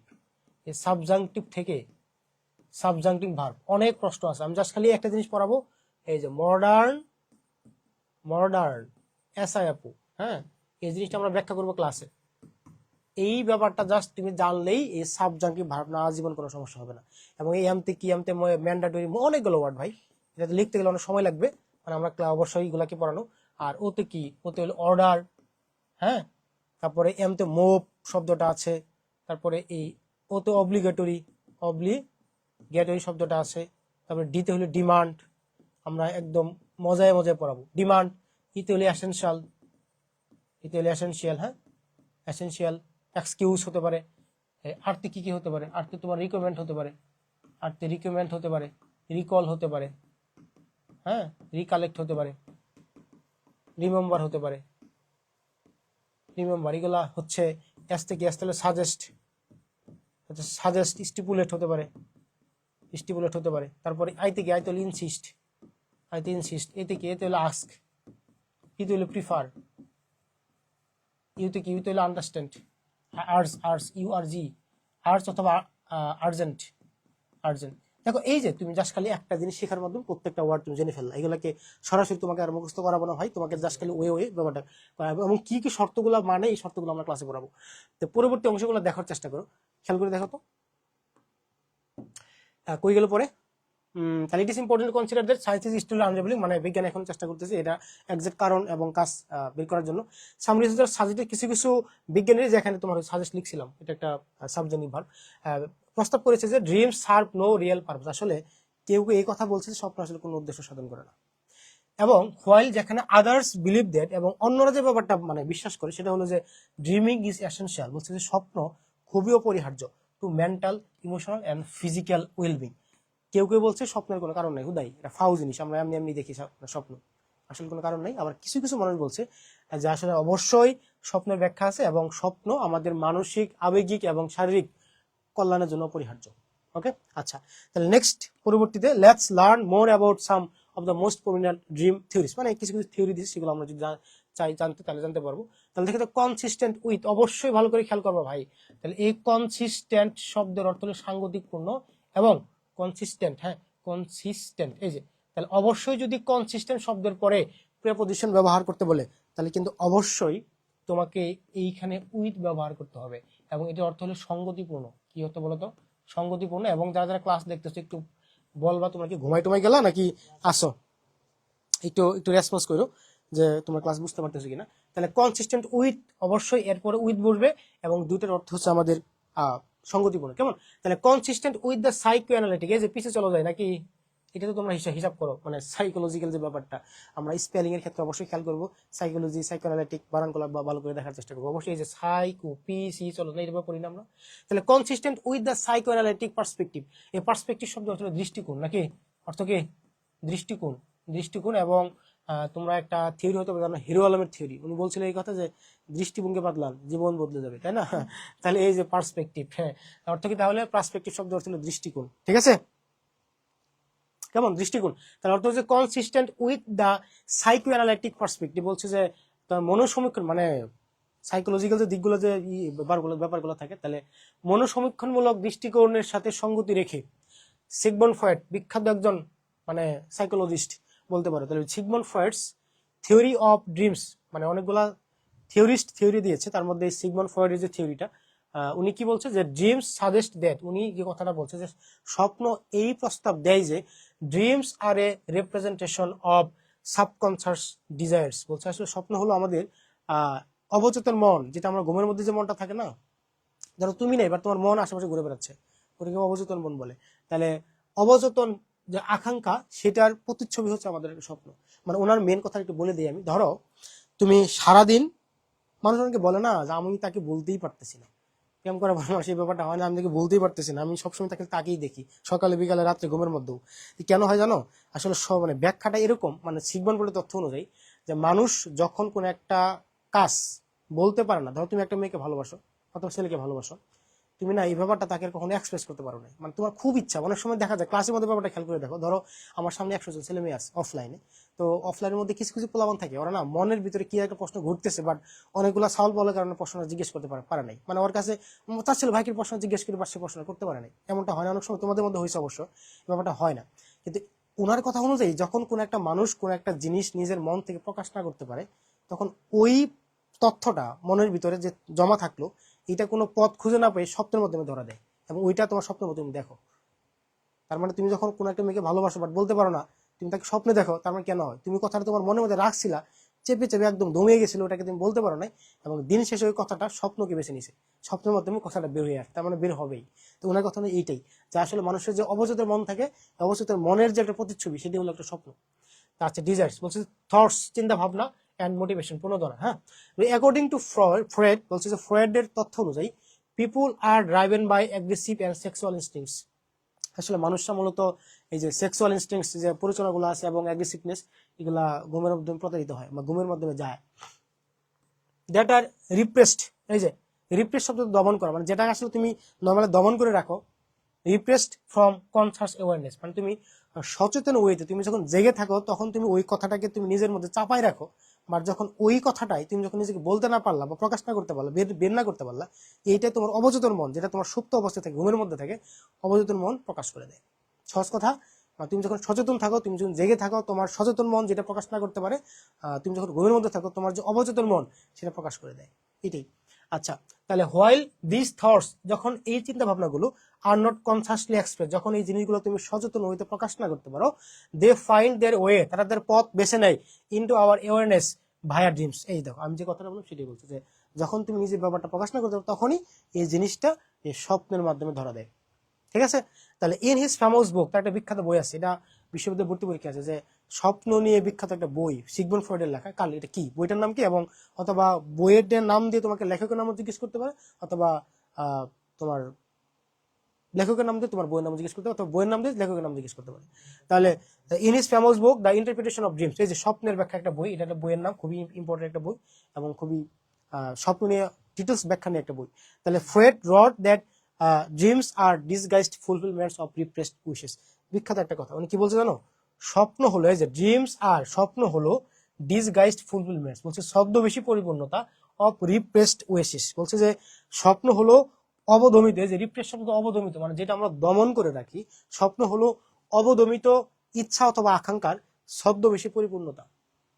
অনেকে বুঝলে, এটা বিখ্যাত একটা কথা। ওই জন্য বলছে যে স্বপ্ন আমরা যেটা দেখি সেটা আসলে আমাদের এই যে অবচেতন মন আমাদের প্রকাশ করে দেয় ঘুমের মধ্যে, এটাই। আচ্ছা, তো পরবর্তী অংশটা কি দেখাতো? পরবর্তী বলছে যে Freud's theory contributed to the popularity of dream, বলছে পরবর্তীতে যারা অনেকেই ব্যাখ্যা দিছিল তাদের মধ্য থেকে আমাদের এই ফ্রয়েডের তত্ত্বটা এবং তার যে ব্যাখ্যাটা, এটা অবশ্যই পপুলারিটি পেয়েছিল, মানে কি বলে, জনপ্রিয়তা পেয়েছিল। এবং এখানে একটা ব্যাখ্যা আছে, দেখো তো, যদি কেউ বলে যে পপুলারিটি এখানে কোন পার্ট অফ স্পিচ, তুমি কি বলবা? অবশ্যই তোমরা প্যাট থেকে পিএবিসি রোলটা শিখছিলা। আমি যদি একটু হালকা একটু বলার থেকে চেষ্টা করি, প্যাট থেকে পিএবিসি, হ্যাঁ, প্যাট থেকে পিএ ভিসি, তার মানে হলো এই যে পিতে কি, পিতে হলো প্রেপোজিশন, পিতে কি, পিতে হলো প্রেপোজিশন, তারপরে এই পিতে হলো তোমার পসেসিভ অ্যাডজেক্টিভ, পসেসিভ প্রোনাউন অথবা পসেসিভ অ্যাডজেক্টিভ। আর এতে হলো আর্টিকেল, এতে কি আর্টিকেল। আর ডিতে হলো ডিটারমিনার, এবং ডিটারমিনার জিনিসটা কিন্তু অনেক বিশদ একটা বড় এবং খুবই গুরুত্বপূর্ণ একটা জায়গা। আর এপিতে হলো প্রেপোজিশন হতে পারে অথবা পাঞ্চুয়েশন হতে পারে, কি হতে পারে, পাঞ্চুয়েশন হতে পারে। এবং এতে হলো অ্যাডভার্ব, অ্যাডভার্ব, এই বিতে হলো ভার্ব, এবং এই সিতে হলো কনজাংশন। এবং তুমি জেনে রাখবা যে কোনো বাক্যের মধ্যবর্তী স্থানে ধরো একটা ওয়ার্ড থাকলো, তুমি যে ব্যাপারটা খেয়াল করবা, তাহলে এই যে তাহলে তার আগে যদি প্যাড থাকে এবং তারপর যদি পিএ ভিসি থাকে, এইখানে একটা ওয়ার্ড থাকলে এটা হয় নাউন, যদি দুইটা ওয়ার্ড থাকে তাহলে এটা হয় অ্যাডজেক্টিভ, যদি তিনটা ওয়ার্ড থাকে তাহলে এই ওয়ার্ডটা হয় আমাদের অ্যাডভার্ব। এবং শুধুমাত্র এই একটা জায়গা থেকে তুমি হাজার হাজার প্রশ্ন সলিউশন করতে পারো তোমার অ্যাডমিশন পরীক্ষায়। এটা আমরা ডিটেলস দেখাবো, জাস্ট এটুকু জেনে রাখো। এই প্যাড থেকে পিএভিসির মধ্যবর্তী স্থানে যদি একটা ওয়ার্ড থাকে সেটা অবশ্যই নাউন হবে, দুটা ওয়ার্ড থাকলে অ্যাডজেক্টিভ হবে, তিনটা ওয়ার্ড থাকলে নাউন, অ্যাডজেক্টিভ, অ্যাডভার্ব হবে। তাহলে ওই জায়গা থেকে যে ঘটনাটা এখানে ঘটছে দেখো তো, খেয়াল করে দেখো তো, এই যে তাহলে এই যে আর্টিকেল দেখছো, এই যে আর্টিকেল আমাদের ছিল না প্যাড, এই যে প্যাড পিএডি আর পিএভিসি, তাহলে এই যে আর্টিকেল দেখছো, আর্টিকেল। এবং যদি বলে যে এই ওয়ার্ডটা কোন পার্ট অফ স্পিচ, এবং এই যে প্রেপোজিশন, এই যে প্রেপোজিশন, দুইটা কি প্রেপোজিশন, তাহলে এই ওয়ার্ডটা কয়টা ওয়ার্ড, একটা ওয়ার্ড না, তাহলে অবশ্যই এটা নাউন হিসেবে কাজ করবে, হিসেবে কাজ করবে, পার্ট অফ স্পিচ। আমরা ডিটেলস পড়াবো অবশ্য। তো বলছি Freud's theory contributed to the popularity of dream, মানে ফ্রয়েডস যে থিওরিটা, স্বপ্নের যে ব্যাখ্যা, এই ব্যাখ্যায় অনেক জনপ্রিয়তা অর্জন করেছিল, ইন্টারপ্রিটেশন ব্যাখ্যায়, ফলোইং হিজ পথস, তার পথকে ফলো করে। এই যে ফলোইং, ভাই দেখো এই ফলোইং শব্দটা কিন্তু প্রেপোজিশন হতে পারে, এবং এই পার্টিসিপাল প্রেপোজিশন একটা অধ্যায় আছে আমাদের প্রেপোজিশনের ইয়েতে, টপিকে, এবং ওইখানে এই ফলোইং কিভাবে প্রেপোজিশন হয় এটা তো আমরা ভার্ব হিসেবে চিনি, তাই না? এটা কিভাবে প্রেপোজিশন সেটা আমরা ডিটেলস দেখাবো, এবং খুব গুরুত্বপূর্ণ। এবং গত 48, 49 এবং 50 এই তিনটা বিসিএস প্রশ্ন, কিন্তু বিসিএস এই ফলোইং যে প্রেপোজিশন, এই প্রশ্নটা বারবার আসছে। ফলোইং মানে পার্টিসিপল তিন প্রকারের, প্রেজেন্ট পার্টিসিপল, পাস্ট পার্টিসিপল, মানে পারফেক্ট পার্টিসিপল। এই তিনটা পার্টিসিপলই মাঝে মধ্যে প্রেপোজিশন হতে পারে, কিভাবে হয়, কেন হয়, সেটা আমরা দেখাবো। এবং এইখান থেকেও তোমার প্রশ্ন আসছিল, আমরা এই ব্যাপারটা তোমাকে একদম খুঁটিয়ে খুঁটিয়ে দেখানোর চেষ্টা করবো ক্লাসে। কথা কি বুঝতে পারলা? আচ্ছা, তাহলে দেখো ফলোইং হিজ পথস, তার পথকে অনুসরণ করে, মেনি থিওরিস্ট, অনেক তাত্ত্বিকরা, came up with their own ideas, মানে তারা তাদের নিজস্ব আইডিয়াকে একমূলন করার চেষ্টা করেছে, মানে ওরা ভাবছে হ্যাঁ ঠিক আছে, তাহলে তোমার ব্যাখ্যার সাথে আমরা একমত হতে চাই। তাহলে the followings are just a few of them, মানে তারা আবার অনেকে নিজের মতো করে অনেকগুলো ব্যাখ্যা দিয়েছে, ঠিক আছে? এগুলো খুব ইম্পর্টেন্ট না। তাহলে আমাদের ইম্পর্টেন্ট জায়গা ছিল ফ্রয়েডের থিওরিটা। ফ্রয়েডের থিওরিটা কি? ফ্রয়েডের থিওরিটা হচ্ছে যে আমরা যাহা আসলে নর্মাল প্রকাশ না করতে পারি সেই ব্যাপারটা আমাদের স্বপ্নের মাধ্যমে ধরা দেয়, ঠিক আছে? উনি এই জন্য বলছে যে স্বপ্ন হলো আমাদের অবদমিত ইচ্ছার, মানে যেগুলো আমরা দমন করে রাখি সেটা ছদ্মবেশী পরিপূর্ণতা, মানে নিজস্ব ওয়েতে প্রকাশ না করতে পারি কিন্তু আমাদের ছদ্মবেশ হয়ে অন্য ওয়েতে আমরা প্রকাশ করি, সেটা হচ্ছে আমাদের স্বপ্ন। এবং তার উপর ভিত্তি করে যারা যারা থিওরিস্ট ছিল তারা বিভিন্ন ধরনের সংজ্ঞায়িত করেছে এবং তার সাথে একমত হচ্ছে। আমরা বাকিগুলো করলাম না, আমরা একটু প্রশ্নে চলে যাই, চলো। হ্যাঁ, এগুলো অবশ্যই বিভিন্ন ওয়েতে দেখছে। এই দেখো, খেয়াল করো please, look at the white board, smart board. এই প্রশ্নগুলা একদম ঠিক আমরা নিজের মতো করে বানাইছি, এবং ঠিক এরকম প্রশ্নগুলো তোমার পরীক্ষায় পাবা। কথা কি বুঝতে পারলাম? আমরা জাস্ট মডিফাইড প্রশ্নগুলো নিয়ে এসেছি এখানে। খেয়াল করে দেখো তো, যে অ্যাকর্ডিং টু দ্য প্যাসেজ আমরা আসলে কি বুঝলাম বলো তো? আমরা কিন্তু সব এই ফুল প্যাসেজটা পড়ার পরে যে অংশটা জানার চেষ্টা করেছি, স্বপ্ন কি, স্বপ্ন কেউ যদি সাধন করে, স্বপ্ন আসলে কি কাজে লাগে, স্বপ্ন কি কি হতে পারে, এবং স্বপ্ন একটা কে ব্যাখ্যা দিছে, কার ব্যাখ্যাটা সবচেয়ে গ্রহণযোগ্য। কথা কি ক্লিয়ার? ওকে, তাহলে ওইটুকু যদি আমাদের মাথায় থাকে বা জিস্ট যদি মাথায় থাকে, তাহলে আমাদের বাকি প্রশ্নগুলো একদমই ইজি। তবে একটা ব্যাপার খেয়াল করো, তোমাকে বলে রাখি, যে কোনো প্যাসেজ, বিশেষ করে প্যাসেজ থেকে প্রশ্ন উত্তর করার সময় তোমরা দুইটা টপিক ভালো করে জানবে। একটা হলো স্ক্যানিং, এবং আরেকটা হলো স্কিমিং। হ্যাঁ, স্কিমিং কেন বলি? স্ক্যানিং মানে কি জানো? তোমাকে এই দুইটা টার্ম যদি ভালো করে করতে যাও, তুমি যদি করতে পারো, তাহলে তুমি ফার্স্ট পেপার ভালো করতে পারো। যদি আমি তোমাকে খুব খুঁটে খুঁটে পড়াবো, বাট তুমি যখন পরীক্ষার খাতে যাবো তখন তো আর খুঁটে খুঁটে তোমাকে পড়া লাগবে না, তাই না? তুমি জাস্ট দেখার সাথে সাথে সবকিছু পারবা। তো ওই জায়গা থেকে স্ক্যানিং মানে হচ্ছে তুমি ফুল প্যাসেজ পড়া ছাড়াই জাস্ট তোমার যা যা লাগবে, ওটাকে খুঁজে বের করা। এটা কি স্ক্যানিং। যখন তোমার স্ক্যানিংটা বৃদ্ধি পাবে তখন তুমি ইংরেজিতে খুব বেশি ভালো করবে, বিশেষ করে ফার্স্ট পার্টে খুব বেশি ভালো করবে। তার মানে কি? স্ক্যানিংটা তোমাকে জাস্ট নর্মালি বুঝে। ধরো তোমার একটা ফুল একটা প্যাসেজের মধ্যে, ধরো আব্রাহাম লিঙ্কন একটা প্যাসেজ আছে, তোমার দরকার আব্রাহাম লিঙ্কন কত সালে নোবেল পুরস্কার পাইছে। ধরো আমি জানি না নোবেল পুরস্কার পাইছে কিনা, ধরো তুমি কত সালে উনি জন্মগ্রহণ করেছিল। তাহলে তুমি যে কাজটা করবা, তুমি ফুল প্যাসেজটা পড়ার দরকার নাই, তুমি সাল খুঁজবা। তুমি যে সাল খুঁজতেছো, তোমার যে আজ দরকার সাল, তাহলে এই যে তুমি হুট করে তোমার অবজেক্টিভ, মেন অবজেক্টিভ অনুযায়ী তুমি যাচ্ছ বা তোমার তথ্য বের করার জন্য খুঁজছো, এই ব্যাপারটা স্ক্যানিং। আর স্কিমিংটা হচ্ছে তুমি ফুল প্যাসেজ পড়বা না, বাট কিছু কিছু অংশ থেকে তুমি জাস্ট খেলে মূল জিনিসটা জানার চেষ্টা করবা। এটা জাস্ট নির্দিষ্ট তথ্য না, বাট ফুল একটা প্যাসেজ সম্পর্কে তোমার একটা আইডিয়া ধারণা নেওয়া। কথা কি বুঝতে পারলাম? তাহলে নির্দিষ্ট একটা ফুল প্যাসেজ না পড়ে নির্দিষ্ট আইডিয়া গ্রো করার মাধ্যমটা হচ্ছে স্কিমিং। আর ফুল প্যাসেজ পড়বা তো নাই, জাস্ট খালি তোমার নির্দিষ্ট প্রশ্ন অনুযায়ী উত্তর বের করার মাধ্যমটা হচ্ছে আমাদের স্ক্যানিং। যেমন তুমি সাল বের করো, কোনো একটা নির্দিষ্ট তথ্য বের করো, জায়গার নাম বের করবা, স্ক্যানিং। স্ক্যানিংটা হচ্ছে তোমার ফুল একটা প্যাসেজ থেকে ফুলটা না পড়ে একটা জিস্ট আইডিয়া বের করা। তাহলে অবশ্যই যখন তোমার দুইটা টপিক ভালো করে গ্রো হবে তখন তুমি ফার্স্ট পার্টটা খুব বেশি ভালো করো, খুব বেশি, এবং যখন ফার্স্ট পার্টে ভালো করবো তখন তোমার চান্সটা অতি তাড়াতাড়ি হতে যাচ্ছে, এবং আমরা এই ব্যাপারটা তোমাকে গ্রো করার চেষ্টা করবো ক্লাসে, ঠিক আছে? আচ্ছা, খেয়াল করে দেখো তাহলে অ্যাকর্ডিং টু দ্য প্যাসেজ অনুযায়ী why is the purpose of dreaming still a mystery, আসলে স্বপ্নের উদ্দেশ্যটা মূলত কি হতে পারে বলো তো দেখি। খেয়াল করে দেখো, বিকজ কারণ dreams are too vivid to analyse, আসলে কারণটা হচ্ছে স্বপ্ন কি তোমার মানে ব্যাখ্যা করতে খুবই প্রাণবন্ত, খুবই প্রাণবন্ত। এটা কিন্তু আমাদের মেন অংশ না, মানে পারপাসটা কি এটা ওরা জানতে চাচ্ছে। Because the exact function of sleep itself is still being study, এই যে ব্যাপারটা খেয়াল করে দেখো, এবং এটাকে রাখলাম, হাতে রাখলাম। Because the Freud's theories were proven wrong, মানে ফ্রয়েডের থিওরি কি তোমার হচ্ছে যে ভুল প্রমাণ করা হয়েছিল, তো মানে প্রাসঙ্গিকের বাইরে, এটা তোমার বাংলাদেশ সীমানা ছাড়া ইন্ডিয়া চলে গেছে, এটা আমাদের লাগবে না। আর because dreams only consist of external stimuli, স্বপ্নে কি মূলত আসলে এই যে আমাদের স্টিমুলি উদ্দীপনা আছে, মানে উদ্দীপনা থেকে আসে, জাস্ট এটা হালকা তথ্য বাট ফুল একটা তথ্য না, আমাদেরকে মানে কিন্তু পারপাস চাইছে, তার মানে এটা আমাদের যাচ্ছে না, আর এটা অর্থ দেয় না। আর এখানে কি আছে দেখো তো, because the exact function of sleep, মানে ঘুমের যে আসলে সঠিক যে কাজ itself is still being studied, মানে এটাকে আমরা আসল উদ্দেশ্য পাই নাই, এটাকে নিয়ে এখনো রিসার্চ করা হচ্ছে, এখনো কথা বলা হচ্ছে, তাই না? আমরা কিন্তু প্রথমের দিকে পড়েছি দেখো যে আসলে স্বপ্ন নিয়ে বিভিন্ন বিজ্ঞানীরা বিভিন্ন সময়ে তথ্য দিয়েছে, ভালো কথা, বাট এক্সাক্ট পারপাসটা এখনো তারা খুঁজে পায়নি, বাট তারা চেষ্টা করতেছে। তাহলে ওই জায়গা থেকে এটা আমাদের দুই নাম্বারটা সঠিক করতে হবে। যদি আমরা প্যাসেজের একটু জিনিসটা বুঝতে পারি তাহলে কিন্তু আমাদের সঠিক হতো। তবে মনে রাখবা, অবজেক্টিভ উত্তর করার সময় অবশ্যই আমাদের বাদ দেওয়া শিখতে হবে। এই চারটা অপশনের মধ্যে এটা তো আমাদের অপ্রাসঙ্গিক, এটা বাদ দিয়ে দিলাম, এবং এটা অর্থ দিচ্ছেন এটাও বাদ দিয়ে দিলাম। তাহলে এইটা একটু হালকা রিলেটেড, এবং এইখানে তথ্যটা ফুল আছে, বাট এখানে ফুল তথ্যটা নাই, এই জন্য এটা আমাদের সঠিক। কথা কি ক্লিয়ার? এবং next one, what does the word consensus, একটু আগে বলছিলাম এই কনসেনসাস শব্দের অর্থ হলো সম্মতি। অর্থ কি? সম্মতি। আগে তোমাকে অর্থটা জানতে হবে, অর্থের উপর ভিত্তি করে আসলে কি বোঝাচ্ছে মূলত। ডিসএগ্রিমেন্ট হচ্ছে কি? অসম্মতি, ঠিক আছে? সাইন্টিফিক প্রুফ মানে কি? বৈজ্ঞানিক সত্যতা। এবং জেনারেল এগ্রিমেন্ট মানে নর্মাল একটা চুক্তি, এবং স্ট্যাটিস্টিক্যাল ডাটা, এটা কিন্তু ডাটার কোনো কার্যকলাপ আছে? ওই ডাটার কোনো কার্যকলাপ নাই, আসলে মূলত হলো সাইন্টিফিক প্রুফের যে অংশটা, এবং তার উপর ভিত্তি করে তো আমরা আসবো নাকি, মানে জায়গায় আসবো। তো সে জায়গা থেকে আমাদের সম্মতি কিন্তু আমরা জাস্ট কথা বললেই হচ্ছে এমনটা না, আমাদের সাইন্টিফিক তথ্যের উপর ভিত্তি করে আমাদের সমতায় আসতে হবে। তো সেই জায়গা থেকে এটা আমাদের উত্তর হচ্ছে এটা। তাহলে অবশ্যই কিন্তু অর্থ জানবে, এটা কিন্তু ওয়ার্ড মিনিং এর সাথে রিলেটেড, আমরা অবশ্যই ওয়ার্ড মিনিং তোমাকে জানাবো। আর তৃতীয় কথা, ইট ফার্স্ট ভিউ হচ্ছে ফ্রয়েডের তথ্য অনুযায়ী dreams are primarily driven by, বলতো সবাই একটু কি হবে এটা, যে আসলে স্বপ্ন প্রাথমিকভাবে কিসের দ্বারা তাড়িত হয়? ড্রাইভিং মানে তাড়িত হওয়া, মানে কিসের দ্বারা তাড়িত হয়? অপশনগুলো খেয়াল করো। কম্পিউটার লাইক ডাটা প্রসেসিং, আসলে এইটা আমাদের পরবর্তী তত্ত্বে যাওয়া, আমাদের যে দুইটা থিওরি আমরা বাদ দিছি, মানে নিচের অংশগুলো আমরা জাস্ট খালি মোস্ট প্রোভেন থিওরিটা পড়লাম সিগমন্ড ফ্রয়েডের, দ্বিতীয় মানে তথ্য থেকে এই ব্যাপারটা দেওয়া হয়েছে, এটা আমরা পড়লাম একটু বুঝতে পারতাম, এটা বলে দিই।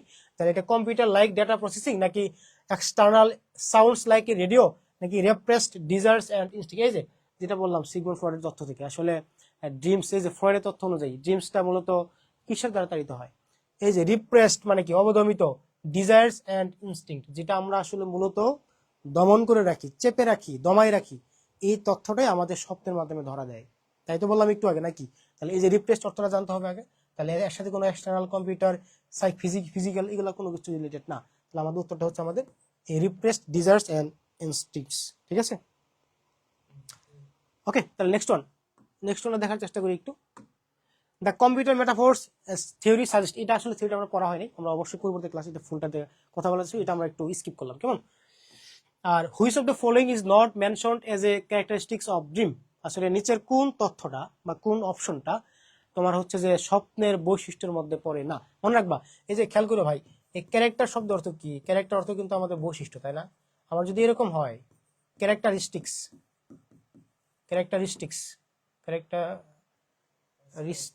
এই যে, অথবা ফিচার্স, অথবা প্রপার্টিস,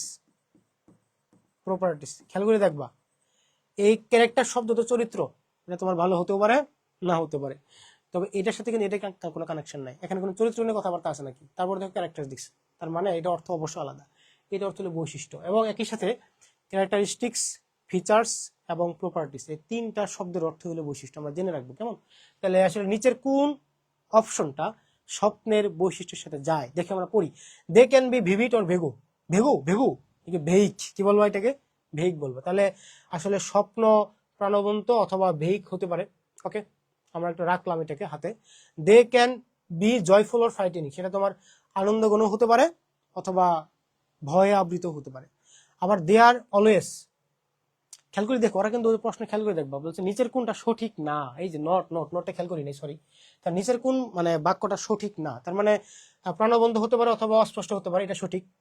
এবং দে ক্যান বি জয়ফুল, এটা তোমার খুব আনন্দঘন হতে পারে অথবা তোমার ভয়ের কোনো ইয়ে হতে পারে, তাহলে এটাও সঠিক, তাহলে এটা আমাদের যাচ্ছে না, আমরা নট চাচ্ছি, not. They are always logical and sequential, স্বপ্ন সবসময় কিন্তু লজিক্যাল হয়, এইটা কিন্তু এখানে জ্ঞান দেওয়া আছে না, তাহলে আমরা যেটা পড়ছি আমাদের লজিকের কোনো কথা আসে নাই। নিচেটা একটু দেখি তো, দে ইনভলভ ইমেজ, হ্যাঁ আমাদের স্বপ্ন তোমার ইমেজ হতে পারে, চিন্তা ভাবনা হতে পারে, ইমোশন হতে পারে, তাহলে উত্তরটা আমাদের সি নাম্বার। তাহলে কখনো কখনো নাটাও আমাদের সঠিক, তাই না? তাহলে অবশ্যই কেন হলো এটা আমরা আশা করি বুঝতে পেরেছি। এবং নেক্সট ওয়ান, তাহলে chances R that you have often found yourself puzzling over the content of a dream, মাঝে মাঝে তুমি নিজেকে বিভ্রান্তের মাঝখানে পড়তে পারো, আসলে স্বপ্ন কি দেখলাম, কন্টেন্ট বিষয়বস্তুটা, স্বপ্নের বিষয়বস্তুটা কি। হিয়ার দ্য ওয়ার্ড পাজলিং, এই যে পাজলিং, পাজলিং অর্থ কি, তাহলে যেটা মনে রাখবা, এই যে পাজলিং, তারপরে তোমার হচ্ছে যে হ্যাঁ বেফল, বেফল, তারপর হচ্ছে তোমার কনফিউজিং, এই সমস্ত ওয়ার্ডের অর্থ হচ্ছে বিভ্রান্ত। অর্থ কি? বিভ্রান্ত। অবশ্যই আমরা সিনোনিমাস অর্থগুলো জেনে রাখবো। তাহলে এই পাজলিং শব্দটা এই যে কোথায় ব্যবহৃত হয়েছে, এই যে পাজলিং, এই পাজলিং শব্দটা আসলে গ্রামারের দিক থেকে কোন জিনিসটা হতে পারে। এখানে অপশন কি দিচ্ছে দেখো তো, প্রেজেন্ট পার্টিসিপল, জারান্ট, নাই ফাইনাইট ভার্ব এবং অ্যাডভার্ব। দেখো আমি তোমাকে অপশন বাদ দেওয়া শিখাই। প্রথম কথা হচ্ছে যে এইটা আমাদের ভার্ব না, তাই তো, মানে ভার্ব দুই প্রকার না, আমরা তো একটু আগে দেখাইলাম ভার্ব দুই প্রকার, একটা হচ্ছে আমাদের ফাইনাইট ভার্ব এফবি এবং আরেকটা হলো তোমার নন ফাইনাইট ভার্ব। কি ভার্ব এটা? Non finite verb. মনে রাখবা যেটা একটা বাক্যে সর্বোচ্চ একটা ভার্বই থাকে, তুমি যেভাবে অলওয়েজ খেয়াল করবো, আমি তোমাকে একটা সহজ জিনিস শিখাই দিই ভাই অনেকদিন পরে। ধর এটা একটা ভার্ব, তাই না? মনে রাখবা একটা বাক্যে সর্বোচ্চ একটা ভার্বই থাকে, যদি আরো ভার্ব থাকে তার সবগুলো ল্যাংড়া। ল্যাংড়া বুঝো? ল্যাংড়ার কাজ কি? ল্যাংড়া তোমার ধরো পা আছে বাট হাঁটতে পারে না, মানে তুমি আসছে ভার্বই বাট কাজ করবে না, এরকম ভাব। তার মানে নর্মালি একটা ভার্বে থেকে যদি আরো ভার্ব থাকে, অসংখ্য থাকতে পারে, সবগুলো ল্যাংড়া থাকবে। তুমি কি করে বুঝবা? আমি তোমাকে নর্মাল ওয়ে দেবো, সংজ্ঞা টঙ্গা সব বাদ। তুমি একটা ধরো এটা একটা গুল্লা, এটা কি? এটা গুল্লা, তাহলে শুধুমাত্র ভার্বের সাথে আইএনজি, অথবা টু প্লাস ভি ওয়ান, অথবা শুধুমাত্র ভি3, অথবা হ্যাভিং প্লাস ভি3। মনে রাখবা যখনই তুমি কোন একটা ভার্বকে ভার্বের এইরকম ফর্মে দেখতে পাবা, তখন মনে রাখবা এগুলো হচ্ছে ল্যাংড়া ভার্ব। ল্যাংড়া বুঝো? ল্যাংড়া মানে নন ফাইনিট ভার্ব। কি ভার্ব এগুলা? নন ফাইনিট ভার্ব, মানে দেখতে এদেরকে ভার্বের মতো লাগে বাট এরা ভার্ব না।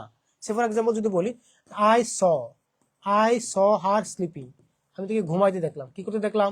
ঘুমাইতে দেখলাম। যদি এই কথা বলা যে হি ইজ স্লিপিং, খেয়াল করে দেখো, তাহলে ব্যাপারটা হচ্ছে, তাহলে এইখানে একটা ভার্ব, এইখানে একটা ভার্ব, আবার এইখানে একটা ভার্ব। তাহলে একটা বাক্যে একাধিক ভার্ব থাকতে পারে, তোমাকে চিনতে হবে কোনটা ফাইনাইট কোনটা নন ফাইনাইট। যেটা ফাইনাইট সেটি হলো আসল ভার্ব, রিয়েলি ভার্ব। ফাইনাইট ছাড়া যা যা থাকবে সবগুলো নন ফাইনাইট, সবগুলো ল্যাংরা, ওগুলো কোনো কাজ নাই, দেখতে ভার্বের মতো বাট আসলে তারা ভার্ব না। তাহলে আমরা কি করে বুঝবো? তাহলে খালি শখটা মনে রাখবো, এই যে শুধুমাত্র ভার্বের সাথে আইএনজি যুক্ত করলে সেটা আমাদের ভার্ব না, শুধুমাত্র কোনো ভার্বের উপরে টু যুক্ত করে ফেলে সেটা আমাদের ভার্ব থেকে বঞ্চিত হয়ে যায়, আবার শুধুমাত্র ভিত্তি যুক্ত করলে সেটা আমাদের non finite verb, are having plus ভিত্তি থাকলে নন ফাইনাইট ভার্ব। খেয়াল করে দেখো তো, তাহলে এটা একটা ভার্ব, আবার এটা একটা ভার্ব, তাহলে স্লিপিং শব্দটা কি আইএনজি ওয়ার্ড না? তাহলে এই ওয়ার্ডটাকে আমরা কি ভার্বের মধ্যে রাখতে পারি নাকি ভার্বের মধ্যে রাখতে পারি না? এটা কি ফাইনাইট নাকি নন ফাইনাইট বলো তো সবাই? এই বাক্যের মধ্যে আসলে কোনটা ফাইনাইট কোনটা নন ফাইনাইট বলো সবাই প্লিজ।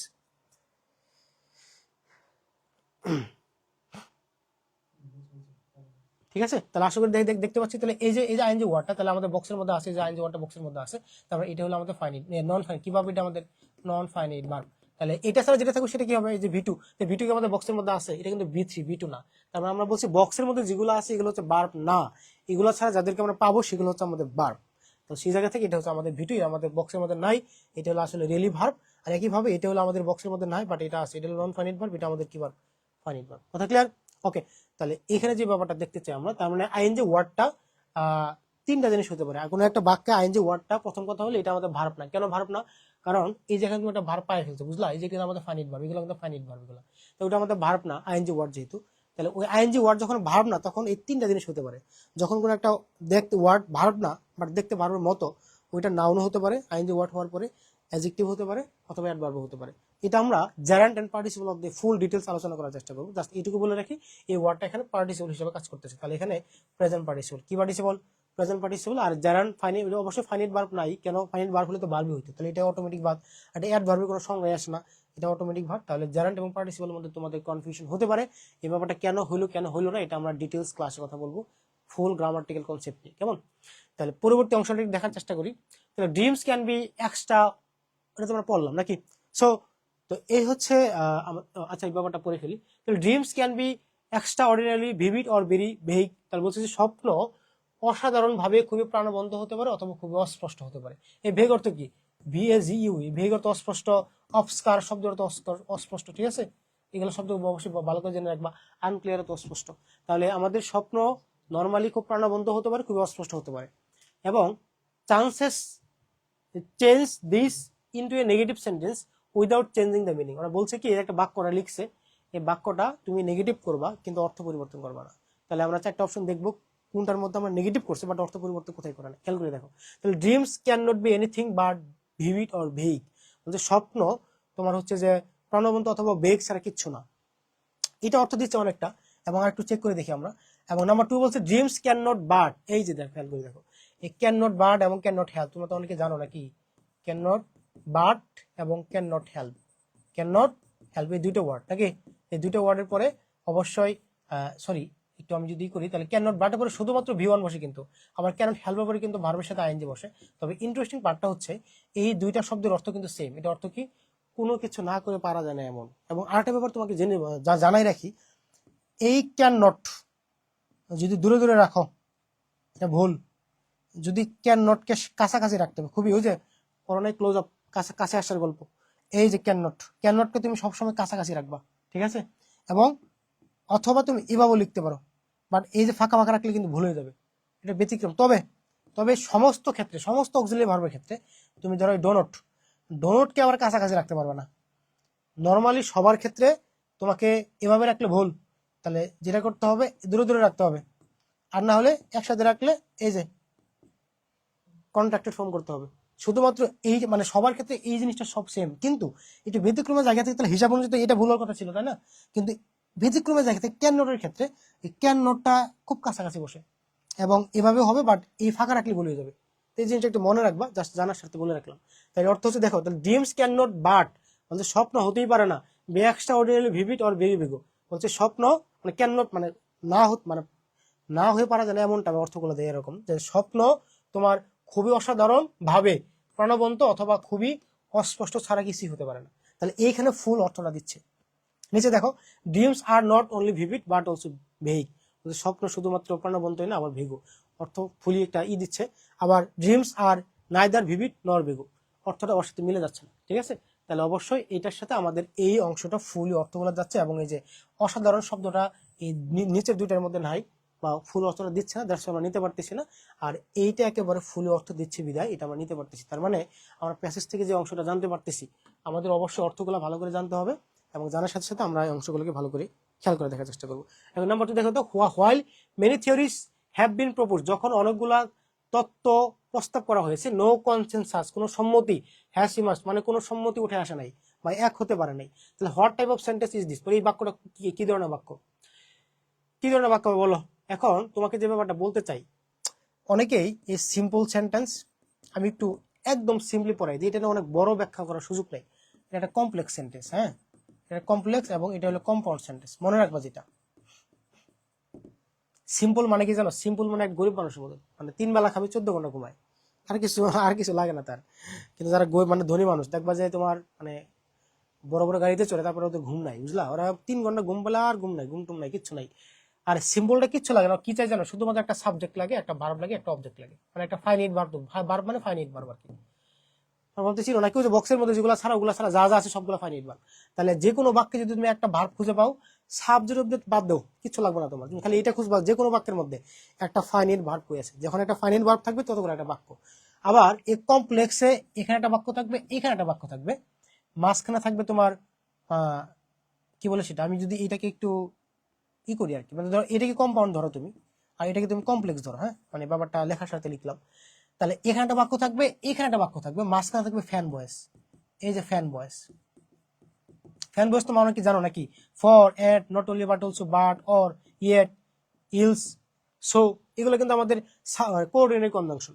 তাহলে যখন দুটি বাক্য থাকবে, এই পাশে একটা ওই পাশে একটা, এবং মাঝখানে ফ্যান ভয়েস থাকবে, তারা হলো কম্পাউন্ড। এবং যখন কমপ্লেক্স সেন্টেন্সে যেটা হয়, এখানে একটা বাক্য আছে, এখানে একটা বাক্য আছে, কিন্তু মাঝখানে তোমার এই ফ্যান বয়েস ছাড়া যদি অন্য কোনো কনজাংশন থাকে, তাহলে এটা হচ্ছে আমাদের নর্মালি কি, এটা হচ্ছে আমাদের নর্মাল কমপ্লেক্স সেন্টেন্স। তাহলে আমাদের জাস্ট একটু সিম্পলি হিসাব করবা, যে কোনো ধরো অনেক বড় একটা বাক্য, তোমার কিছু দেখার দরকার, তোমার যেটা দেখতে হবে সেটা হলো ফাইনাইট ভার্ব কয়টা আছে। যদি একটা ফাইনাইট ভার্ব থাকে তাহলে তুমি নিঃসন্দেহে ধরে নেবে সিম্পল সেন্টেন্স, যদি দুটো ফাইনাইট ভার্ব থাকে তাহলে ধরে নেবে দুটি বাক্য। যখন তুমি দুটি বাক্য খুঁজে পাবা, তখনই তুমি অবশ্যই মাঝখানে অথবা বাক্যের প্রথমেই তোমার কনজাংশন হিসেবে কি আছে, কনজাংশন কি ফ্যান বয়েস আছে নাকি ফ্যান বয়েস ছাড়া অন্য কিছু আছে। যদি ফ্যান বয়েস খুঁজে পাও তাহলে কম্পাউন্ড সেন্টেন্স, আর যদি ফ্যান বয়েস ছাড়া অন্য কোনো কনজাংশন খুঁজে পাও তাহলে সেটাকে তুমি নিশ্চিত কমপ্লেক্স সেন্টেন্স হিসেবে ধরবা। কথা ক্লিয়ার? ওই জায়গা থেকে দেখো তো, ধরো এই একটা বাক্য এখান থেকে শুরু হয়েছে, এখানে শেষ, আমি খেয়াল করে দেখবো, তাহলে এই যে এটা একটা ফাইনাইট ভার্ব, তাহলে আমরা বলছি যতগুলো ফাইনাইট ভার্ব থাকবে ততগুলো বাক্য থাকবে, তাহলে এটা একটা ফাইনাইট ভার্ব, তার মানে এটা একটা বাক্য। কথা ক্লিয়ার?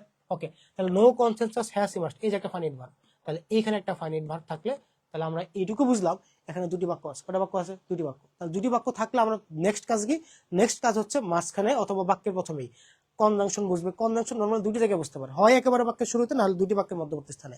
তাহলে এই যে মাঝখানে তো কিছু নাই, আছে কিছু, তার মানে বাক্যের প্রথমে আছে, এই যে হোয়াইল। আমরা বলছি যখন দুটি বাক্য খুঁজে পাবো তখন আমরা খুঁজবো মাঝখানে অথবা প্রথমে ফ্যান বয়েস আছে নাকি ফ্যান বয়েস ছাড়া অন্য কিছু আছে।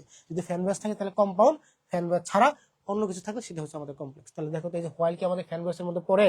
পড়ে না, তাহলে নিশ্চয়ই কি হবে? কমপ্লেক্স হবে। এই জন্য আমাদের কি বাক্য এটা? কমপ্লেক্স। সিম্পল হিসাবে। এবং কেমনে তুমি রূপান্তর করবা? তোমার তো পরীক্ষায় তোমাকে হচ্ছে যে, হ্যাঁ তোমার অ্যাডমিশন পরীক্ষা কিন্তু তোমাকে রূপান্তর করতে দিবে না ভাই, তোমাকে চেক আউট করতে বললাম, তোমাকে চেক আউট জাস্ট এক সেকেন্ডে দেখাই দেবো এবং আরো ডিটেলস কথা বলবো আমরা ক্লাসে, ঠিক আছে? আশা করি এই ব্যাপারটা বুঝতে পেরেছেন। Next one, considering the time, আমরা সময়কে বিবেচনা করে we spend a dreaming state, আমরা আসলে একটা স্বপ্নের জায়গায় ব্যয় করি। দ্য ফ্যাক্ট দ্যাট, বিষয়টা হলো রিসার্চার্স ডোন্ট ইয়েট আন্ডারস্ট্যান্ড, আসলে গবেষকরা এখনো কারণটা বুঝতে পারেনি। Here considering is used as an, এই যে দেখেন ভাই, আমি আবারও বলছি, ফলোয়িং, আমি জাস্ট একটু ছোট্ট করে বলে দিই, ফলোয়িং, কনসিডারিং, ফলোয়িং, কনসিডারিং এবং রিগার্ডিং, তিনটা ওয়ার্ড মনে থাকবে, আজীবনের জন্য মনে রাখবেন, অথবা পাস্ট, অথবা কি পাস্ট। এই চারটা ওয়ার্ড তুমি যেখানেই দেখবা, এই চারটে ওয়ার্ড তুমি যখনই কোনো একটা নাউনে পূর্বে দেখবা, কোথায় দেখবা? নাউনে পূর্বে দেখবা, তখন এইটুকু শিওর থাকো, এই ওয়ার্ডটা, এই চারটে ওয়ার্ড অলওয়েজ প্রেপোজিশন হিসেবে কাজ করে। হিসেবে কাজ করে বলো তো? হিসেবে কাজ করে। এটা বিসিএস ওয়ার্ড, তুমি আবার বলতে চেক আউট করে দেখতে পারো। মনে হয় এইটা আসছিল মনে হয় 47-এ, না সরি 48-এ মনে হয় আসছিল, আর এইটা মনে হয় আসছিল 50 নাকি 49, এটা একটা আসছিল, তার মানে আর এইটা আসছিল তোমার ইয়েতে স্পেশাল আসছিল এটা। যাই হোক, তাহলে এই ওয়ার্ডগুলো তোমার যেখানেই কোনো একটা বাক্যের নাউনে পূর্বে দেখো, ওই দেখবা নাউনে পূর্বে, কিন্তু অবশ্যই কিন্তু যখন নাউনে পূর্বে দেখবা তখন তুমি এটাকে প্রেপোজিশন বলবো। তাহলে এই দেখো, এটা কি নাউন, এটা কি নাউন, এটা কি নাউন না, তার নাউনে পূর্বে কি বসছে? এই ওয়ার্ডটা বসছে, কনসিডারিং বসছে, তার মানে অবশ্যই নিশ্চিত কি হবে? Prepositional participle. ঠিক আছে? এই ব্যাপারে অবশ্যই খেয়াল রাখবা, আমরা অবশ্যই ক্লাসে এগুলো ব্যাখ্যা করব ডিটেলস। এবং next one, Freud wrote that dreams are disguised fulfilments of repressed wish, আমরা বলছি ওই যে লাস্ট বললাম যে স্বপ্ন হলো আমাদের অবদমিত ইচ্ছার ছদ্মবেশী পরিপূর্ণতা, আমরা যেটা দমন করে রাখি সেটা আমাদের স্বপ্নের মাধ্যমে বের হয়ে আসে। ইফ যদি, এই খেয়াল করে দেখো, ইফ যদি উই চেঞ্জ রোড, এই যে রোড, এই যে বলছে এই রোড ওয়ার্ডটা যদি আমরা চেঞ্জ করে এই রোডের জায়গায় যদি আমরা হ্যাড রিটেন লিখি, আই হাই মারাত্মক একটা গ্রামার, হ্যাঁ, আমরা এখানে এই রোড বাদ দিয়ে কি লিখি বলতো? হ্যাড রিটেন লিখি, তাহলে এই প্রশ্নটা যে কি পরিমাণ তোমার ক্রিটিক্যাল একটা প্রশ্ন, এবং এই প্রশ্নটা তুমি যদি ভালো করে না বুঝতে পারো ভাই, তোমার চান্স কি বলবো, এবং এটা যে ভালো করে পারবে তার চান্স কেউ আটকাতে পারবে না, বুঝতে পারলে? সে নিজেও নিজের চান্সটা আটকাতে পারবে না, চান্স তার হয়েই যাবে। কেন হলে ব্যাপারটা তোমাকে বুঝাই, এটা কি পরিমাণ, মানে অনেকে না ইফ কে দেখে কিন্তু ইফ ক্লোজে চলে যাবে, মানে কন্ডিশনসে চলে যাবে, এটা কিন্তু কন্ডিশনস না রে ভাই। ওরা প্রশ্ন করছে তোমাকে, মানে মেন প্রশ্ন এখানে, এই যে এই বাক্যটা ফার্স্ট এখান থেকে শুরু করে এই পর্যন্ত ফুল স্টপ পর্যন্ত, ব্যাপারটা হলো ওরা বলছে যদি আমরা এই রোড যেখানে লেখা আছে এইখানে যদি আমরা রোড বাদ দিয়ে হ্যাড রিটার্ন লিখি তাহলে বাক্যের কোনো পরিবর্তন আসবে কিনা। এখানে তোমাকে জাস্ট একটা জিনিস বুঝাই দিই ভাই, তোমরা অবশ্যই সিকোয়েন্স অফ টেন্স নামে একটা অধ্যায় আছে, সিকোয়েন্স অফ টেন্স নামে একটা অধ্যায় আছে, তাহলে সিকোয়েন্স অফ টেন্স নামে একটা অধ্যায় আছে, এই অধ্যায় যারা যারা পড়ছো তারা অবশ্যই একটু হালকা বোঝার চেষ্টা, আমি একটু বুঝাই দিই, হ্যাঁ। তোমাকে জাস্ট একটু বলে রাখি, ধরো এটা একটা প্রিন্সিপাল ক্লজ, আমি একটু ব্যাখ্যা দিই লাস্ট মুহূর্তে, একটু সবাই ঠিক থাইকো। প্রিন্সিপাল ক্লজ এবং এটা হলো subordinate clause, subordinate clause, subordinate clause মানে অধীন বাক্য। আশা করি তোমরা ক্লজ এবং ফ্রেজ পড়ছো নাকি, আমরা হালকা যদি একটু বলি, একটা ফুল স্টপের মধ্যে দুটি বাক্য থাকতে পারে, যদি দুটি বাক্য থাকে তাহলে একটা স্বাধীন বাক্য থাকে, একটা অধীন বাক্য থাকে। এখন স্বাধীন অধীনের হিসাবটা হলো, যদি একটু হালকা বলার চেষ্টা করি, ধরো আই হ্যাভ এ কাউ, আমি একটু আগে বললাম, মানে প্রথমে বলছি আই হ্যাভ এ কাউ, যে হুইচ ইজ রিড, ধরো এই একটা বাক্য, মানে আমার একটা গরু আছে যেটা হচ্ছে লাল, আমরা কি বলছিলাম একটু আগে যে একটা বাক্যে যতগুলা ফাইনাইট ভার্ব ততগুলা বাক্য, তাহলে হ্যাভ একটা ফাইনাইট ভার্ব, এটা একটা বাক্য, ইজ একটা ফাইনাইট ভার্ব, এটা একটা ফাইনাইট ভার্ব, মানে এটা একটা বাক্য। তার মানে এইখানে দুটি বাক্য আছে, তাহলে দুটি বাক্যের মধ্যবর্তী স্থানে এটা একটা কনজাংশন নাকি? তাহলে খেয়াল করে দেখবা তো এখান থেকে শুরু করে এই অংশটুকু, একটা বাক্য যদি ফুলি অর্থ দিতে পারে সেটা হলো আমাদের প্রিন্সিপাল, মানে স্বাধীন বাক্য। এবং খেয়াল করে দেখো তো আই হ্যাভ এ কাউ, ধরো এইটুকু নাই, হুইচ থেকে শুরু করে এই অংশটুকু নাই, আই হ্যাভ এ কাউ, আমার একটা গরু আছে। এইটুকু পড়ার পর তোমার কি মনে কোনো প্রশ্ন জাগে যে আমার একটা গরু আছে, কোনো প্রশ্ন করে দেখি? যদি কোনো একটা বাক্য পড়ার পরে তোমার মনে কোনো প্রশ্ন না জাগে, ওইটাই হচ্ছে আমাদের মানে প্রিন্সিপাল ক্লজ, মানে স্বাধীন বাক্য। ধর এইটুকু বাদ দাও, ধর এখানে এইটুকু কেটে দাও, কেটে দেওয়ার পরে জাস্ট বলো হুইচ ইজ রেড, যেটা হচ্ছে লাল। তাহলে কি তোমার মনে প্রশ্ন জাগে না আসলে কোনটা লাল? তার মানে হলো এই অংশটুকু তখনই পরিষ্কার যখন তুমি তার পূর্বের অংশটুকু বলবা। তাহলে যে অংশটা কারো কোনো সাহায্য ছাড়াই অর্থ না দিতে পারে ওটা হচ্ছে আমাদের সাবঅর্ডিনেট ক্লজ। তাহলে এটা হলো প্রিন্সিপাল, এটা হলো সাবঅর্ডিনেট, মানে অধীন বাক্য। কথা কি বুঝতে পারলা?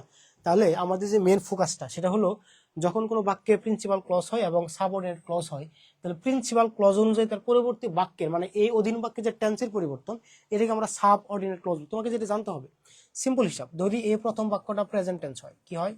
প্রেজেন্ট ইনডিফিনাইট টেন্স হয়, অথবা ফিউচার ইনডিফিনাইট টেন্স হয় কি হয়? অথবা এটা যদি আমাদের ফিউচার ইনডিফিনাইট টেন্স হয়, তাহলে এই পরবর্তী অংশটা যে কোনো টেন্স হতে পারবে। একটু ধৈর্য রাখো তো, যে কোনো টেন্স হতে পারবে। আর নিচে অংশটুকু হচ্ছে যদি পাস্ট টেন্স হয় কি হয়? যদি এখানে এই অংশটুকু পাস্ট ইনডিফিনিট টেন্স হয়, মানে এক কথায় পাস্ট টেন্স, এক কথায় পাস্ট টেন্স, ধরো যদি পাস্ট টেন্স হয় তাহলে এইটা অবশ্যই পাস্টই হওয়া লাগবে, পাস্টই হওয়া লাগবে, ঠিক আছে? আর যদি এই অংশ যদি আমাদের পাস্ট টেন্স, ধরো পাস্ট টেন্স আছে, এখানে পাস্ট টেন্স আছে, কিন্তু যদি এই বাক্যটা যদি চিরন্তন সত্য কথা হয় কি হয়? যদি চিরন্তন সত্য হয় তাহলে এই অংশটুকু তোমার টেন্সের পরিবর্তন করা দরকার নেই, মানে টেন্স অপরিবর্তিত থাকবে, অপরিবর্তিত থাকবে। সহজ কথা বলতে জাস্ট এইটুকু বলে রেখে তোমাকে একটু খেয়াল করে দেখো তো, মানে যদি প্রিন্সিপাল ক্লজটা প্রেজেন্ট টেন্স অথবা ফিউচার টেন্স হয়, মানে স্বাধীন বাক্যের অংশটুকু, তাহলে এই অধীন বাক্যে তোমার যে কোনো টেন্স তুমি দিতে পারবা, নো প্রবলেম। কিন্তু যদি এইখানে যদি পাস্ট টেন্স ইনডিফিনিট টেন্স হয় তাহলে তোমাকে অবশ্যই অধীন বাক্যে পাস্ট টেন্স করা লাগবে। আবার এইদিকে ধরো পাস্ট টেন্স আছে, ভালো কথা, তাহলে হিসাব অনুযায়ী আমরা বলছি যে প্রেজেন্ট থাকলে যে কোনো টেন্স হতে পারবে, পাস্ট হলে ওই পাশে পাস্টই করা লাগবে। আবার এইখানে যেটা বলছি পাস্ট টেন্স আছে, ভালো কথা, বাট যদি বাক্যটা চিরন্তন সত্য কোনো ঘটনা হয় তাহলে এটাই তুমি পরিবর্তন করার দরকার নেই, এটা প্রেজেন্টও থাকতে পারে, মানে যা ইচ্ছে তাই থাকতে পারে, কোনো কিছু দরকার নেই। তাহলে এই হিসাব অনুযায়ী একটু খেয়াল করে দেখো তো, দেখো এখানে দেখো, তাহলে এই যে দেড় যুক্ত করে, তাই না? তার মানে এইটা হলো স্বাধীন বাক্য, আর এখান থেকে শুরু করে এই ফুলটা হচ্ছে আমাদের অধীন বাক্য। তা আমরা বলছি কি, যদি এই বাক্যটা পাস্ট ইনফিনিট টেন্স হয় তাহলে ওটা পাস্টই হওয়া লাগবে। যদি এই অংশটা পাস্ট ইনফিনিট টেন্স হয় ভালো কথা, কিন্তু যদি এই কথাটা চিরন্তন কোনো সত্য ঘটনা হয় তাহলে কিন্তু টেন্সে পরিবর্তন করা যাবে না। কথা কি বুঝতে পারলাম? হিসাবটা এরকম, মানে আমি আরেকটু যদি উদাহরণ দেওয়ার চেষ্টা করি, যে he said that, he said, না সরি, যদি বলা যায় কেটে দিলাম, হি believed, he believed what I say, what I say একটা বাক্য। আবার বললাম যে he said that, he said that the earth is round, earth is round. ব্যাপারটা হলো এইখানে যে আমরা বলছি এই যে একটা কনজাংশন, এই যে একটা কনজাংশন, তার মানে এটা তো পাস্ট টেন্স নাকি? তাহলে পাস্ট টেন্স হলে ব্যাপারটা পাস্ট টেন্সই হবে। তাহলে এখানে সে দিছে তো সেটা কাটা, তার মানে এখানে তোমাকে পাস্ট টেন্স করতে হবে, সেড, সের পাস্ট ফর্ম কি সেড, বাক্যটা ঠিকঠাক। আবার যখন এইখানে খেয়াল করে দেখো তো, হি সেড, সে বললো যে দ্য পৃথিবী ইজ গোল, তার মানে হলো এটা তো পাস্ট টেন্স নাকি? এটা তো পাস্ট টেন্স না, তার মানে হিসাব অনুযায়ী কিন্তু আমরা এটা পাস্ট টেন্স, তার মানে ওই পরিবর্তী বাক্যটা পাস্টে হওয়ার কথা ছিল। কিন্তু যদি এই বাক্যটা চিরন্তন কোনো সত্য ঘটনা হয় তাহলে তোমার টেন্সের পরিবর্তন করা যাবে না, তাহলে যা আছে তাই থাকবে। সেম কথা হচ্ছে, যদি পাস্ট টেন্স থাকে পাস্ট টেন্সে করা লাগবে, যদি পাস্ট টেন্স থাকার পরেও পরবর্তী বাক্যটা চিরন্তন সত্য কোনো ঘটনা হয় তাহলে এইটার কোনো টেন্স পরিবর্তন করা যাবে না। জাস্ট এইটুকু যদি জেনে রাখো তাহলে খেয়াল করে দেখো তো। আচ্ছা, এই যে বলছো না dreams are disguise fulfilments of repressed wishes, স্বপ্ন হচ্ছে আমাদের অবদমিত ইচ্ছার ছদ্মবেশী পরিপূর্ণ, যেটাকে আমরা চিরন্তন সত্য ঘটনা না, সত্য ঘটনা হয় তাহলে তোমার এইটার কোনো টেন্সে পরিবর্তন করা যাবে না, তুমি এখানে যা ইচ্ছে তাই বসাও। কথা কি বুঝতে পারলা? তাহলে এখানে তোমার রোড মানে পাস্ট মানে পাস্ট টেন্স, আর যদি হ্যাড রিটেন বসে তাহলে তো পাস্ট পারফেক্ট টেন্স হয়। পাস্ট পারফেক্ট টেন্স তো পাস্টের মধ্যেই পড়ে। আমাদের কথা ছিল এইটা, যদি পূর্বের অংশটুকু পাস্ট টেন্স হয় তাহলে ওইটা চিরন্তন সত্য কোনো ঘটনা হলে যা থাকবে তাই, ওখানে কোনো চেঞ্জ করা যাবে না। কথা কি বুঝতে পারলা? তো সেই জায়গা থেকে আমাদের কি করা লাগবে বলো?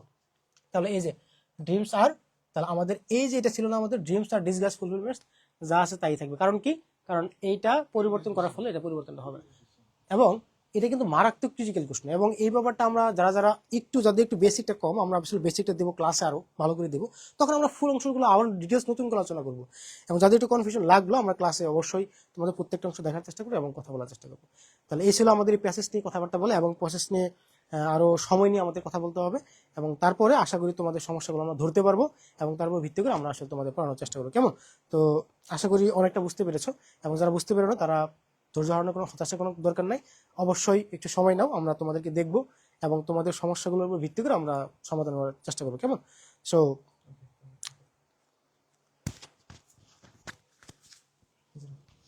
আচ্ছা, তোমাদের আদিয়ান ভাই অনেক অনেক ক্লাস মানে এত সুন্দর করে তোমাদেরকে বুঝিয়েছে। তোমরা জাস্ট হচ্ছে তোমার ভাইয়ের উদ্দেশ্যে মানে একটা বাক্য লিখবা, তোমরা কতটুকু বুঝতে পারছো, ঠিক আছে? মানে উনি অনেকক্ষণ ধরে তোমাদের ক্লাসটা করিয়েছে, এবং ওনার জায়গা থেকে যেহেতু প্রথম ক্লাস, তো তোমাদের যদি আলোচনা শুরু করে উনি আসলে শেষ করতে পারবে না, মানে তোমরা ধৈর্য হারাই ফেলবা, বাট উনার ধৈর্য হারাবে না, ঠিক আছে? প্রত্যেকটা চ্যাপ্টারে মানে প্রত্যেকটা টপিকের মধ্যে এত ডিপ আলোচনা আছে। কোন একটা শিক্ষার্থী, একদম কসম করে বলি, কোন একটা শিক্ষার্থী যদি সে হচ্ছে প্রত্যেকটা ক্লাস, হ্যাঁ, মানে একদম বেসিক সহকারে পড়ে, সে অন্য কাউকে পড়াতে পারার একটা সক্ষমতা অর্জন করবে, আমি বলতে পারি এটা গ্যারেন্টি দিয়ে। এবং ওনার ফুল ক্লাসটা আমি এখানে বসে দেখতেছিলাম, মানে ফুল ক্লাস একদম প্রথম থেকে শেষ পর্যন্ত আমিও ছিলাম। হ্যাঁ, তো যতটুকু বুঝতে পারছি যে উনি তোমাদেরকে হচ্ছে খুব ভালো করে ক্লাসটা নিছে। মানে জাস্ট এটা বলো যে হচ্ছে ক্লাসটা তোমরা ঠিকঠাক মতো বুঝতে পারছো কিনা।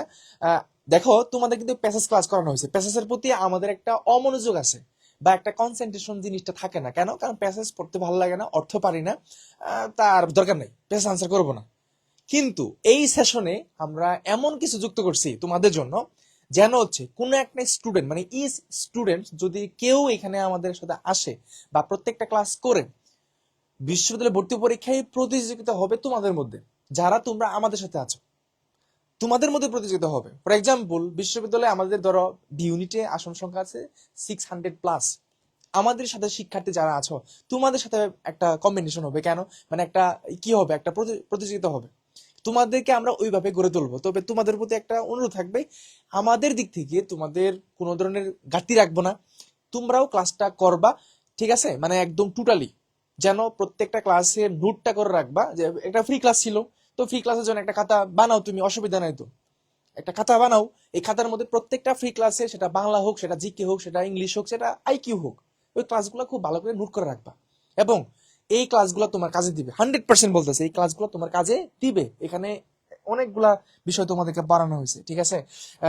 যারা ছিলা শেষ পর্যন্ত, তোমাদের সবাইকে অনেক অনেক ধন্যবাদ যে এতটুকু ধৈর্য তোমাদের ছিল।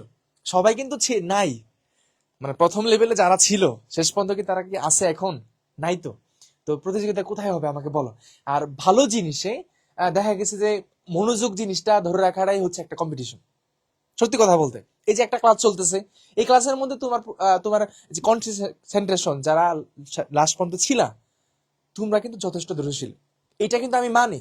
এবং এটা আমার মানতে হবে, এটা যে তোমরা যথেষ্ট ধৈর্যশীলতার পরিচয় দিয়েছো, ঠিক আছে?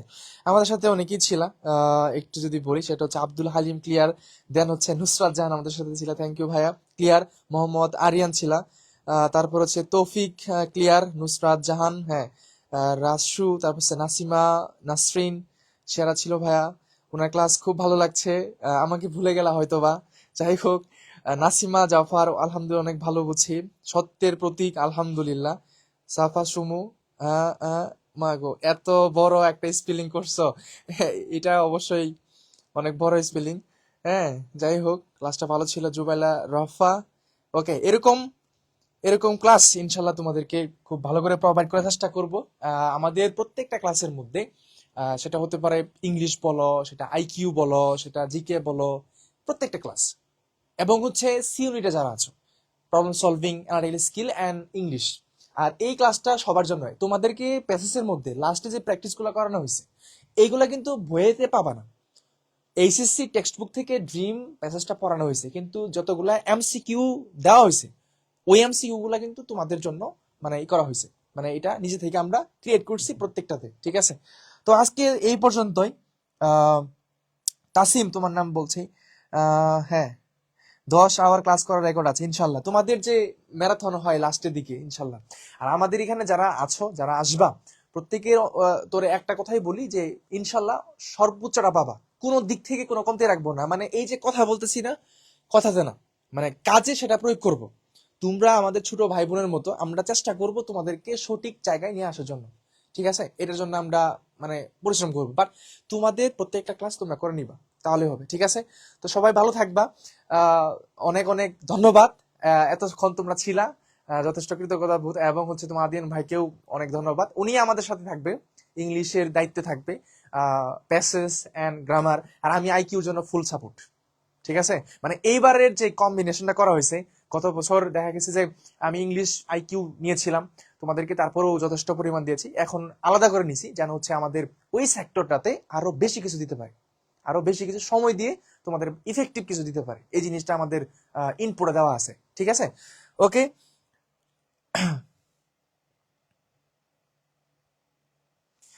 বলতেছে জুয়েল ভাই, আদিয়ান ভাইকে আপনার ভাই।